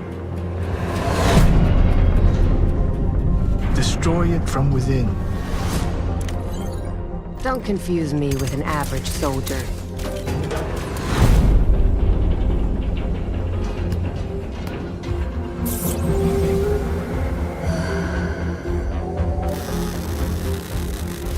Your metallic abilities may be the only thing that can get you out of there alive. Sear their minds. Right, we don't explode! There are even more difficult decisions in store for you, Ward. No, wait! I vouched for you. I told them you were on our side. Shoot him. If the Empire falls, humanity ends. You have to die. Saving humanity isn't a bad way to go.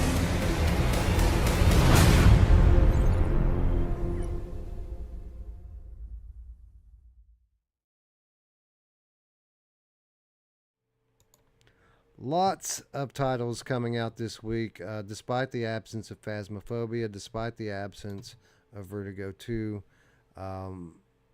A big week for VR, to be quite honest. PCVR, we've got some notable indie titles here with Dungeon Full Dive and The Devourer, 100 Souls.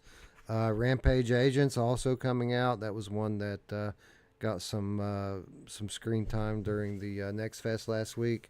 Out of Scale coming to Quest 2, an interesting looking puzzler, but obviously the headline of the week. Journey to Foundation coming at us from Archaeact, as well as Ghostbusters: Rise of the Ghost Lord. Eric, I'd say there's no question what we're going to be playing this week, right? Yeah, I mean, this is another freaking busy week. I got to find some time to do these things. I might have to cancel all my shows. Yeah, Ruuts, I don't think that we intend to do it, but it's getting harder and harder to make it in here on Friday, isn't it? Yeah, that's what's ended up happening. I think one of the listeners called it. They were like, that's one of their worries about us. Well, what their worry was is that by us moving that show to Friday is that we wouldn't do Sunday anymore. But what it's actually ended up happening is, since we're missing on Friday, we're doing a more complete show on Sunday that has headlines and game impressions and just everything all on one episode. Yeah, maybe just so many games. It's tough to get them all in, right? I mean, I don't have to. The thing is, I don't have time to play until Friday. Like Friday's my first day of the week that I have time to play VR. So the only other option, if we were going to do two shows, would be go Saturday, Sunday back to back. And at that point, I would rather just do what we've been doing and go on Sunday with one big episode. Banger, right? Yeah. But I'm not ready to give up on Friday quite yet. I think when it slows down, we'll be back. I mean, we were good with it for with the whole spring and a lot of the summer, a lot of the winter. When things are slower, it's easier to do. Plus, one weekend of the month is game of the month. So like that's true. That's we're at least one episode that we're able to fall back on our prior experience from the last few weeks. What do you guys think about next week with Foglands and maybe Happy Funland? Yeah, well, I mean, Foglands is one that I'm super excited for already. Like, Foglands is one of my more highly anticipated games for the rest of the year. And I think it's great. I think it's notable that they think that they can sell this game to traditional gamers. I think that bodes well for us if a game has that type of appeal, fun factor to it. Yeah, that type of appeal. And if you click Ruuts to the next page, that's not all we've got. It's not all we've got at all. Of course, Glass Breakers is going to come out of early access on PC and go into full release. No, it actually did that last past week. Never mind. Samba de Amigo, some people are excited for that. Not so much me, but what about Cactus Cowboy? Well, the one that I'm really excited for is the one directly before that, on the 2nd of November. Vampire: The Masquerade Justice comes out.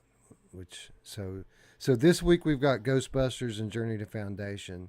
Next week we've got Foglands and Vampire: The Masquerade. Dude, is that crazy? That is crazy. That's fucking nuts, dude. And then what? Demio Battles the week after that with Pavlov Shack, and then the week after that we've got Assassin's Creed. We've got Tiger Blade. Like, dude, you skipped right over. Bulletstorm's in December. Okay. You skipped right over Kill It With Fire. I see a spider. I want to kill that thing. Yeah, I forgot. That's kind of your jam, right? Yes, my jam. Anyway, some great shit coming out. Like 2 a week, probably for the rest of the year, pretty much. 2 a week. And 2 good ones, I mean. Two like notable bangers every week. Are we concerned about Ghostbusters, Eric? The fact that they're not letting people have review keys for that pre-launch? 100%. I'm completely done with these. You buy, these pre-order, pay for it now. We'll give you a skin because we're worried that our game is dog shit and coming out of the gate, and we need your money because we don't think you're going to buy the game if you don't. So I'm tired of it, man. If this game launches that way, like, I want Ghostbusters to be great, and I am absolutely rooting for it. But if it launches like we've seen some of these others who did not provide any access, because we can't share that, that you shouldn't be pre-ordering this until they fix things, and then it takes a whole bunch of people's money that they can't get back. That's a problem for me. That's a big problem for me. And I love In Dreams, but I think, and I think possibly their hands are a little bit tied by Sony here, because this is not an In Dreams thing normally that they would do. They're usually very, very forthcoming with access to games. So I'm a little bit confused at this, but it makes me nervous for sure. It can't. So, how could it not? So Ruuts, this is like Hellsweeper all over again, and it, like Eric says, it is In Dreams. So, like, you want to give them the benefit of the doubt, but it's not being published by In Dreams. It's being published by Sony Motion Pictures Virtual Reality. So they're absolutely not above reproach here. Like, we could be seeing another one of these bullshit situations where they don't want people to know how the game is so that people can't cancel their pre-orders. You nervous at all? Yeah, 100%. Just because we just saw it happen. We just watched it. There's no other reason to not give people review copies, especially with, like, this is In Dreams, and a lot of content creators, I think we're one of them, that have good relationships with these studios, and nobody's getting it, and it's just weird. Maybe it's great, maybe it's amazing, maybe there's no problem at all, and I'll be very happy. But I think what Eric says is right. If it comes out and it's dog shit, I think it's not going to be good. I think we need to start holding people to feet to the fire if that's the case. If they're trying to, and I don't want to accuse them of anything. I mean, the game hasn't came out, so I'm hoping that that's not the case, because I want, like Eric, I want it to be good. I blame Gamertag VR. He did his impressions after playing the thing. I think Gamescom or one of those, and he said it was all right. He said it was okay. It wasn't great. It wasn't bad. It was okay. And I think maybe that has given the publisher cold feet here. Did you see the video that, I don't know who this creator is? It's a female creator. They gave her access. I don't know how she gets access, but she had access to the game. She was playing it, streaming it, and she was like, couldn't get anything to work properly. She was oohing and ahhing over everything. It looked so entirely like fake and staged. It was like cringy to watch. Like, these are the things that just make me nervous when you see these things. Like, they're trying overly hard to make sure that this is going to be a big selling thing, and if it's not perfect, it's going to be so bad. Yeah, I heard about that. I did not see it. It was cringy. Yeah, well, you kind of get used to that shit when you're in our space, right? Like, we have a lot of fakers, right? Pretenders that are out here to just make $1 and have no scruples, so to speak. So, yeah, I'm not shocked to hear it. PD says he heard it's not In Dreams stopping the early reviews. It's Sony. For sure not. For sure it's not. I mean, that's what I said. Yeah, for sure. They're not normally that way. They're just not. I mean, they're usually very open, and I knew it was going to be Sony, but it still doesn't make it any better. And by the way, for what it's worth, In Dreams is batting 1,000. Like, everything they put out's been great. So, like, Power Wash Simulator. Well, they published that. They didn't develop it. True. Yeah. Did anybody think that was? Oh, GT did. Maybe some people actually like it. I'm just not. I don't know. The whole idea of power washing in VR just doesn't sound appealing to me. I mean, flat sounds amazing, but no, I'm just kidding. Neither one sounds appealing to me, so maybe that's. I want to play it on my Switch, my Nintendo Switch. Well, maybe. Like, I'd rather play Mario Sunshine or something like that, right? Or Splat, or. Anyway, let's see here. Where my damn show notes go?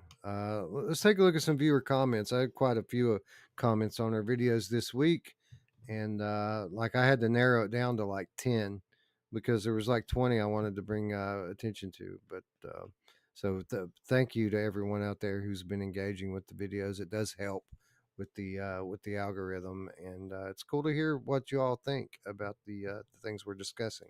For example, Magic the Game Cat 3656 from our Here They Lie playthrough just today watched it and said this game is the best kind of mindfuck. I love it. It's like a perfect mix of Eli Roth and David Lynch. We have to have this on PSVR2. And I agree. This is one of the things that we discussed during the stream. And keep making noise for it, people. Keep leaving these comments. Keep talking about it, and this absolutely could happen one day. A few weeks ago, Wes, we would have been adamant that it's not possible. We were under the impression that it was not, that Sony owned it, right? Right. So, Or not that Sony not owned it, but Tangent Games. Yeah, Tangent Games. Yeah, I think Sony might actually own it. I think that might be the case because Corey basically said that he's going to push for it on his end. Meaning, nice. Awesome. Yeah, so he's going to go to Sony and ask for it. So as long as we can, keep making noise for it, it's certainly something that could happen eventually. Sorry, Six Taco says Ghostbusters Instagram account took someone's post down on for being critical of the game. That alone speaks for itself. There you go. Mm-hmm. There you go. They protect those pre-orders at all costs. Pre-order thing should just be done. Like I'm tired of it. Like it's just a scam now. Like it seems like almost everything is out there to get your money up front because they don't care if they can deliver a good product when it launches. Again, there's an easy solution to this, and that is Sony PlayStation Store give refunds like Oculus and Steam does. Mm-hmm. Yeah, people should start pressuring for that, whether or not people think it would help. I think if enough people raise enough of a stink, especially people with influence, it definitely could possibly happen. So. 2112 ZOZ says, great show as always, guys. Just going on record, I am one of the few who did finish Asgard's Wrath. Ooh. One of my favorite all-time VR experiences. Wow. That was a hell of an adventure. I'm disappointed that Asgard's Wrath 2 will only be standalone, but I'm still excited for it. And Looper, the Underground Game Cat, also chiming in saying, I have beaten Asgard's Wrath main story and almost all the side quests.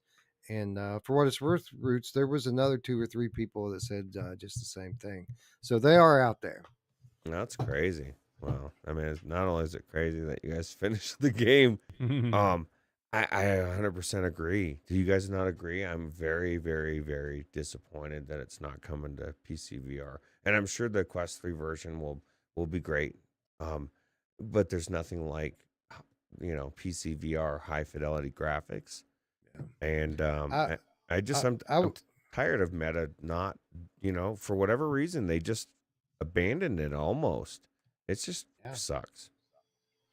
Yeah, I would take 2 of the varies off of that statement, but then I would agree that I am very disappointed that we won't be able to see the game reach its full potential. But with that said, I'm super excited for it. I think it's going to be great. I think it's going to be better than people expect it to be. I think it's going to be better than you expect it to be, Ruuts. I think it's going to be very good. Doomsly 82 says, I can't wait for this mixed reality honeymoon to blow away. So Eric, it's been 10 days and Doomsly has had enough.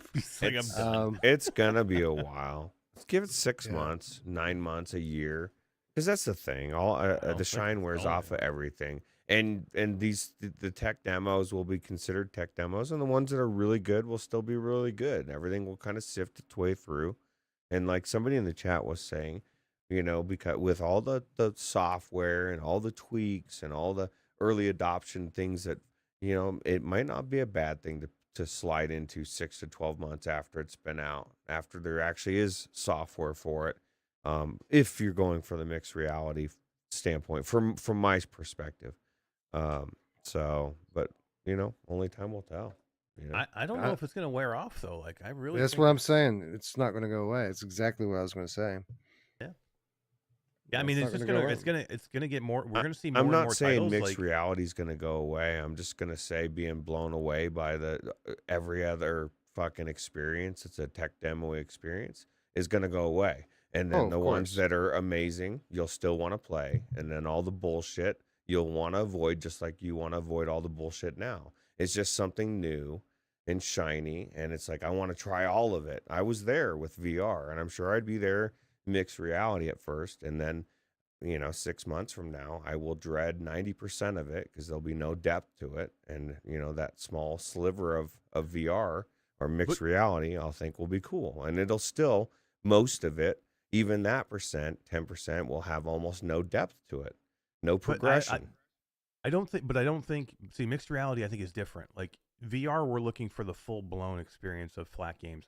Like mixed reality to me doesn't need to have the depth that you're looking for. It can be the cool experiences. It can be things that it doesn't have to be a game, a full blown game. It can be, Doesn't be a game at all. Yeah, Doesn't be a game at exactly. all. Like, yeah, to me, it's like a whole completely different experience. Like the fact that it can be little pieces of this, and this that make it a cool experience, I think is what allows it to like have legs and be able to be and not have to have everything you're talking. Like I want those things too that you're talking about in full blown VR games. I want the depth. I want the meat. I want something to draw me in. I want gameplay. But I think it's only going to get bigger. Like if you're sick of it now, I would just like start plugging your ears and stuff because it's going to get worse. People are going to freak out. And you got to remember, we have a big Apple headset coming in the springtime that's going to amp it all up again. You know what I mean? And plus whatever else is coming with if it's worth talking about or looking at, then I'll be excited to check it out.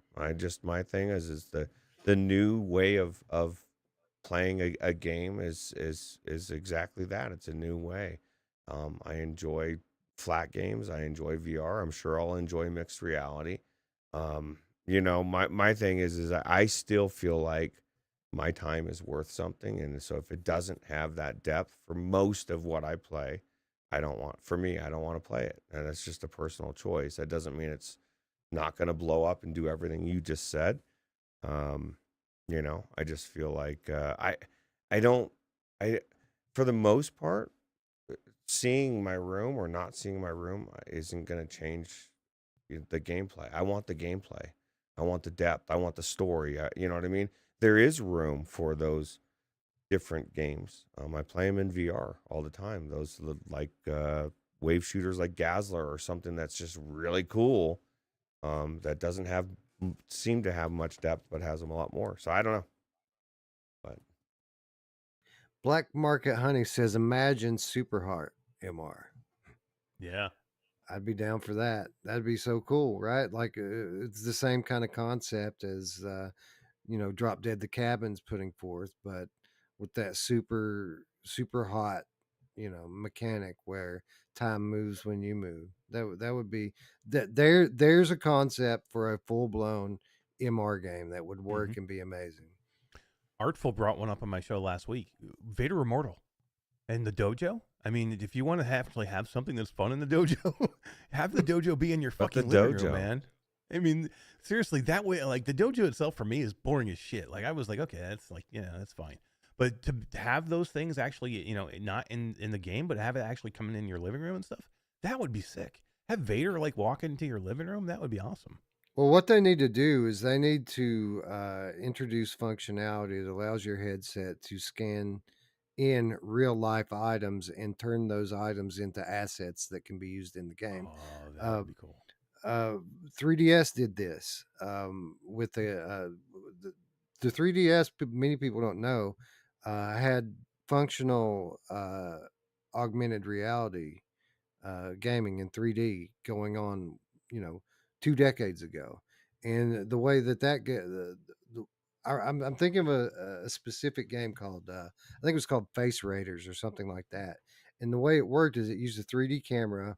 You'd take a picture of your friends and family's faces, and then it would turn their head into like these drones, and they started flying all around your house, and you would have to look through the window of your handheld and shoot them out of the air in augmented reality style.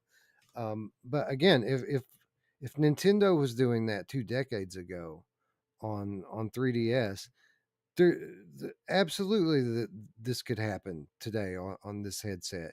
And you scan in your vase or your books or just whatever you have lying around your house, and then have the game do its magic, and then all of a sudden that shit starts flying around, poltergeist activity or whatever the application is. The technology is capable of this now. Hopefully we start to see it get used in that way going forward.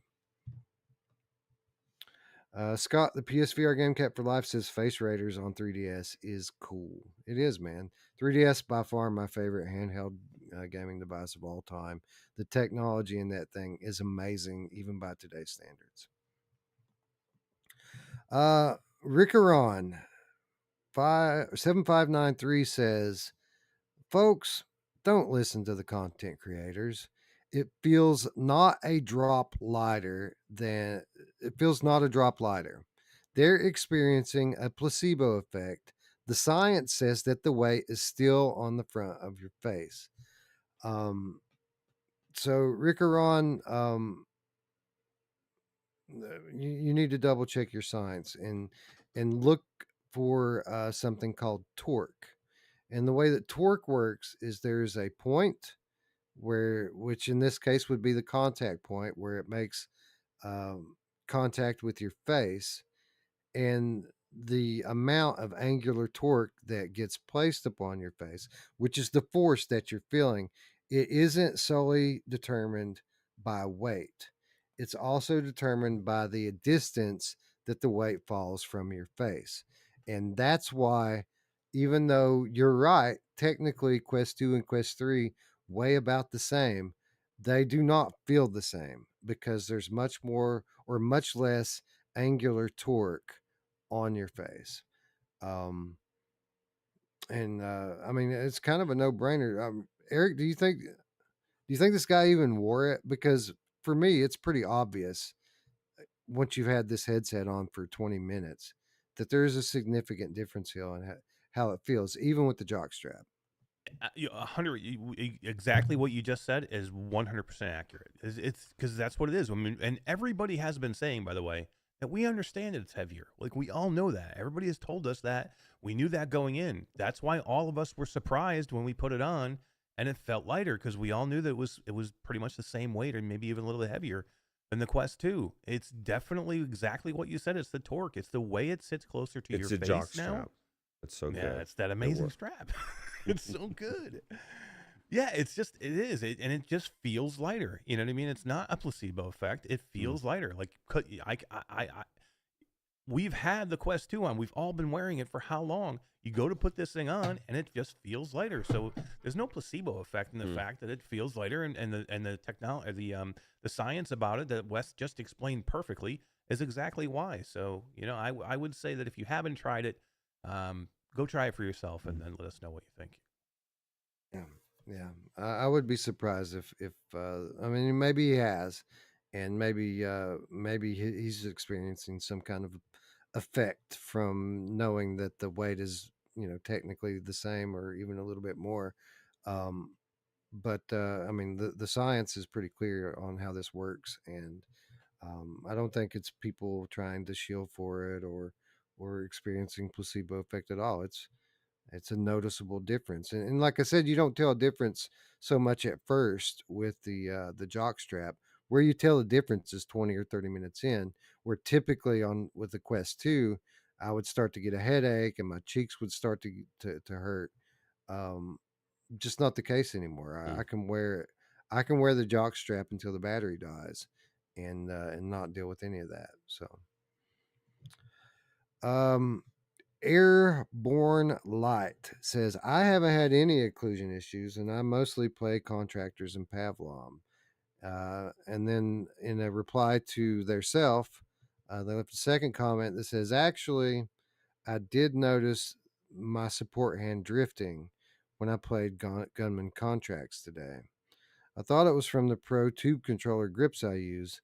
I didn't notice any occlusion with two-handed weapons in Contractors, Pavlov's, or Saints and Sinners Retribution, though. So I'll say this: the jury's still out on this one. Like, I had some very definitive results, but it was one test on one day. Any number of outside things could have been interfering with the tracking that day, and I have yet to replicate it. So I'm going to get back in. I'm going to, try some more occlusion testing in different titles and let you know how that goes. But for what it was worth, what I was reporting last week was the experience that I had last week. The only you can report is what you experienced, and that's how it happens. If you did anything other than that, you'd be disingenuous. Right. That's right. I tried to break it, and it broke. That's it. That's it. Period. Well, and you know that there's issues. Like, there's cameras are set up a certain way. There's going to be places it just doesn't track. So, JP Westmus says, I think I would be wasting my money on the Quest 3, mainly because I would get to use it on my PC for the better lenses, motion, camera, and depth features. So the processing, memory, and the storage is just a waste for me. $299 without the headset mods makes sense. $499, not so much. And then also the weight on my face would be unnecessary as well.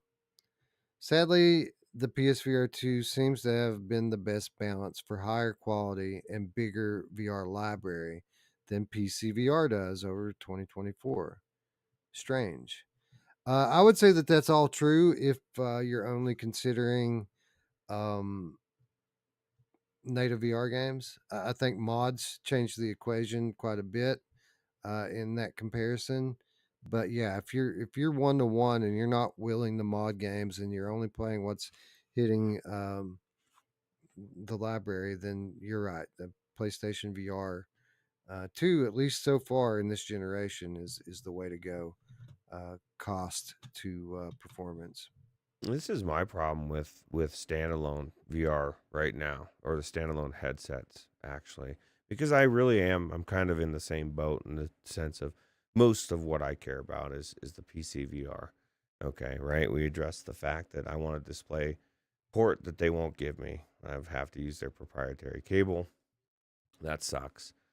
Why does it have to go through their battery? Like, if I hook it up to the PC, why can't why is the battery even a fucking issue? Why? Like, I don't understand. Like, isn't there a way they could bypass it and just hook it up as a regular headset? I miss having a headset that is always powered 100%, that's never draining, that's never getting hot because of heat disposition from the battery. I would love, that's really why I want a Valve Deckard for so many reasons. I want a PC VR headset. I don't want a hybrid for my PC. Yeah. You know what I mean? Yeah. There's so many reasons, and that's just a couple of them. Valid points. That's the entire case for having a display port, right? Is everything that you just listed there. And it's also, Eric, one of the reasons why you would consider using your G2 if you had them both laying around the house. That's true. Good point. Yeah. Like that. All right, I'm going to buy a G2. That's right. Well, you can get them pretty cheap, man. I was going to say, what can you get a brand new G2 for now? That's true. They go on sale for $450 pretty regularly. $450 still? God, man. Yeah. I'd buy one. Remember when they went? They went on sale for like $300 at one time. Did they brand new? I think they went to $450 on sale. I thought we saw one on sale, like super cheap at one point. That is cheap. I got they cut me a deal when I contacted customer support, and the last one I bought was $50, but you can get them on Facebook Marketplace in pretty good condition for $200. But buyer beware, those cables go to shit. So you have to, if you go that route, absolutely make sure that you plug it in and can test it. And I wouldn't buy one otherwise. Yeah. Main fan says, is Wes entering his own Anthony Magic Leap phase? Maybe. I mean, maybe it's not quite on that level. Like Anthony was all in on his Dr. Zord board or whatever in the day. And I very much, felt like that last week about the MR. I think it's super cool. But I don't feel like I'm on that level, but who knows? Maybe I am. Yeah, you actually experienced it yourself. That's the one difference. The Magic Leap This is what like very how many people have actually used that thing, right? Yeah, this is why I was so surprised that Anthony's not getting back into it now to get a Quest 3, because he was so blown away by that early Magic Leap stuff. And that stuff can't even sniff the quality of what Quest 3 is doing right now. I think you'd think he'd be all in on it. I right? think he realized it kind of like I was saying earlier, we're just further away than where he would ever want it to be. And he just would rather just leave and come back when it's finished. Some people don't have the patience to watch it unroll slowly on a fucking snail's pace, right? Yeah. Oh, okay. We got one more. Looks like Magnificent wants to know: is genotype good? Yes. Wow. Yeah. And this might be a facetious question, because we were so over the top in our support of genotype last week. He might just be trying to be a smartass and say, "Oh, is it good, guys?" But if this is a legitimate question, yes, genotype is Absolutely. great. I've gone back in after the show last week and played a few more hours of it, and it just keeps getting better and better and better. I love it. It's a great game. All right. So that is it for viewer comments. Again, thanks to everyone who left a comment. Be sure to leave a comment down below, and maybe we'll read yours out next week on this very program. Now is the time of the show where we ask all of you to take a moment just to help us support the awesome game developers out there by joining us right now as we all go together and wishlist a title. And this week for me, I'm going to wishlist Breachers on PSVR2, and you can wishlist anything you want. But if you agree with me and want to wishlist Breachers, there is a link in the description down below. And for those of you who are watching live right now, I'm going to drop the link right here in the chat. So bear with me just a moment while I copy and paste. Boom. Eric, what are we wishlisting this week? I think I already did Foglands, and I already did Journey to Foundation.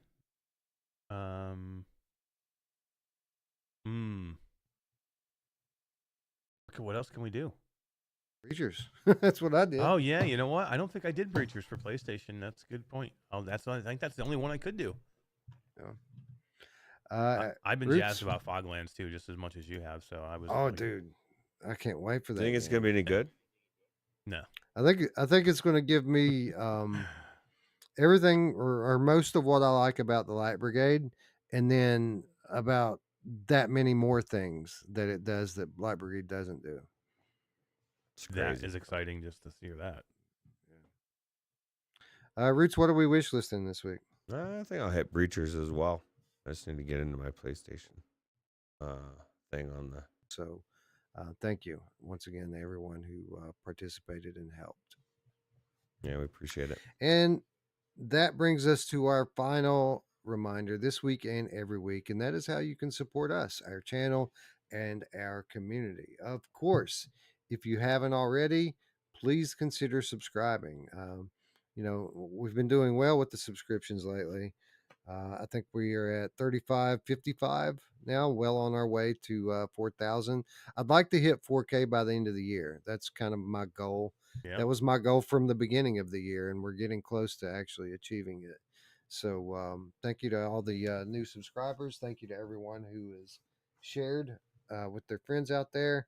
And if you're watching this and you watch us regularly and you haven't subscribed, please consider just clicking the button and ringing the bell.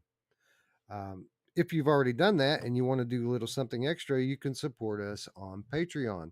$3 per week is all we ask, and we give you access to our weekly show notes, insider updates, exclusive content, all for less than $1 per week. And you get to feel good about yourself knowing that you did your part to support our community and our efforts here, our ongoing efforts with the Virtual Strangers channel.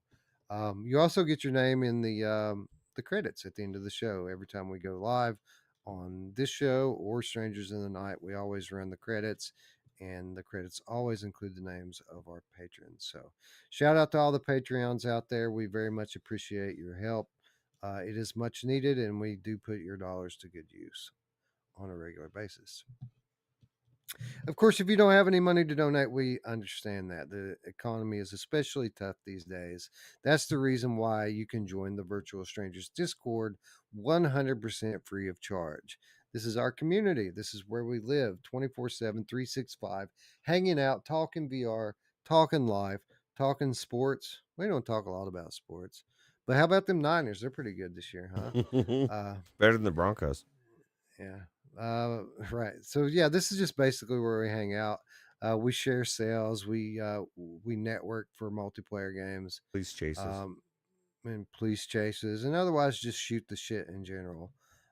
Again, 100% free of charge. It's an amazing community, and all you got to do is click the invitation link in the description below, and you'll be whisked away to a magical land full of VR enthusiasts who play flat games most of the time. And with that said, I think that's our show. For Ruuts and Eric, I'm Wes. We will see you most likely tomorrow for the VR CruCast. Hell yeah. Bye. Take it easy. See you later.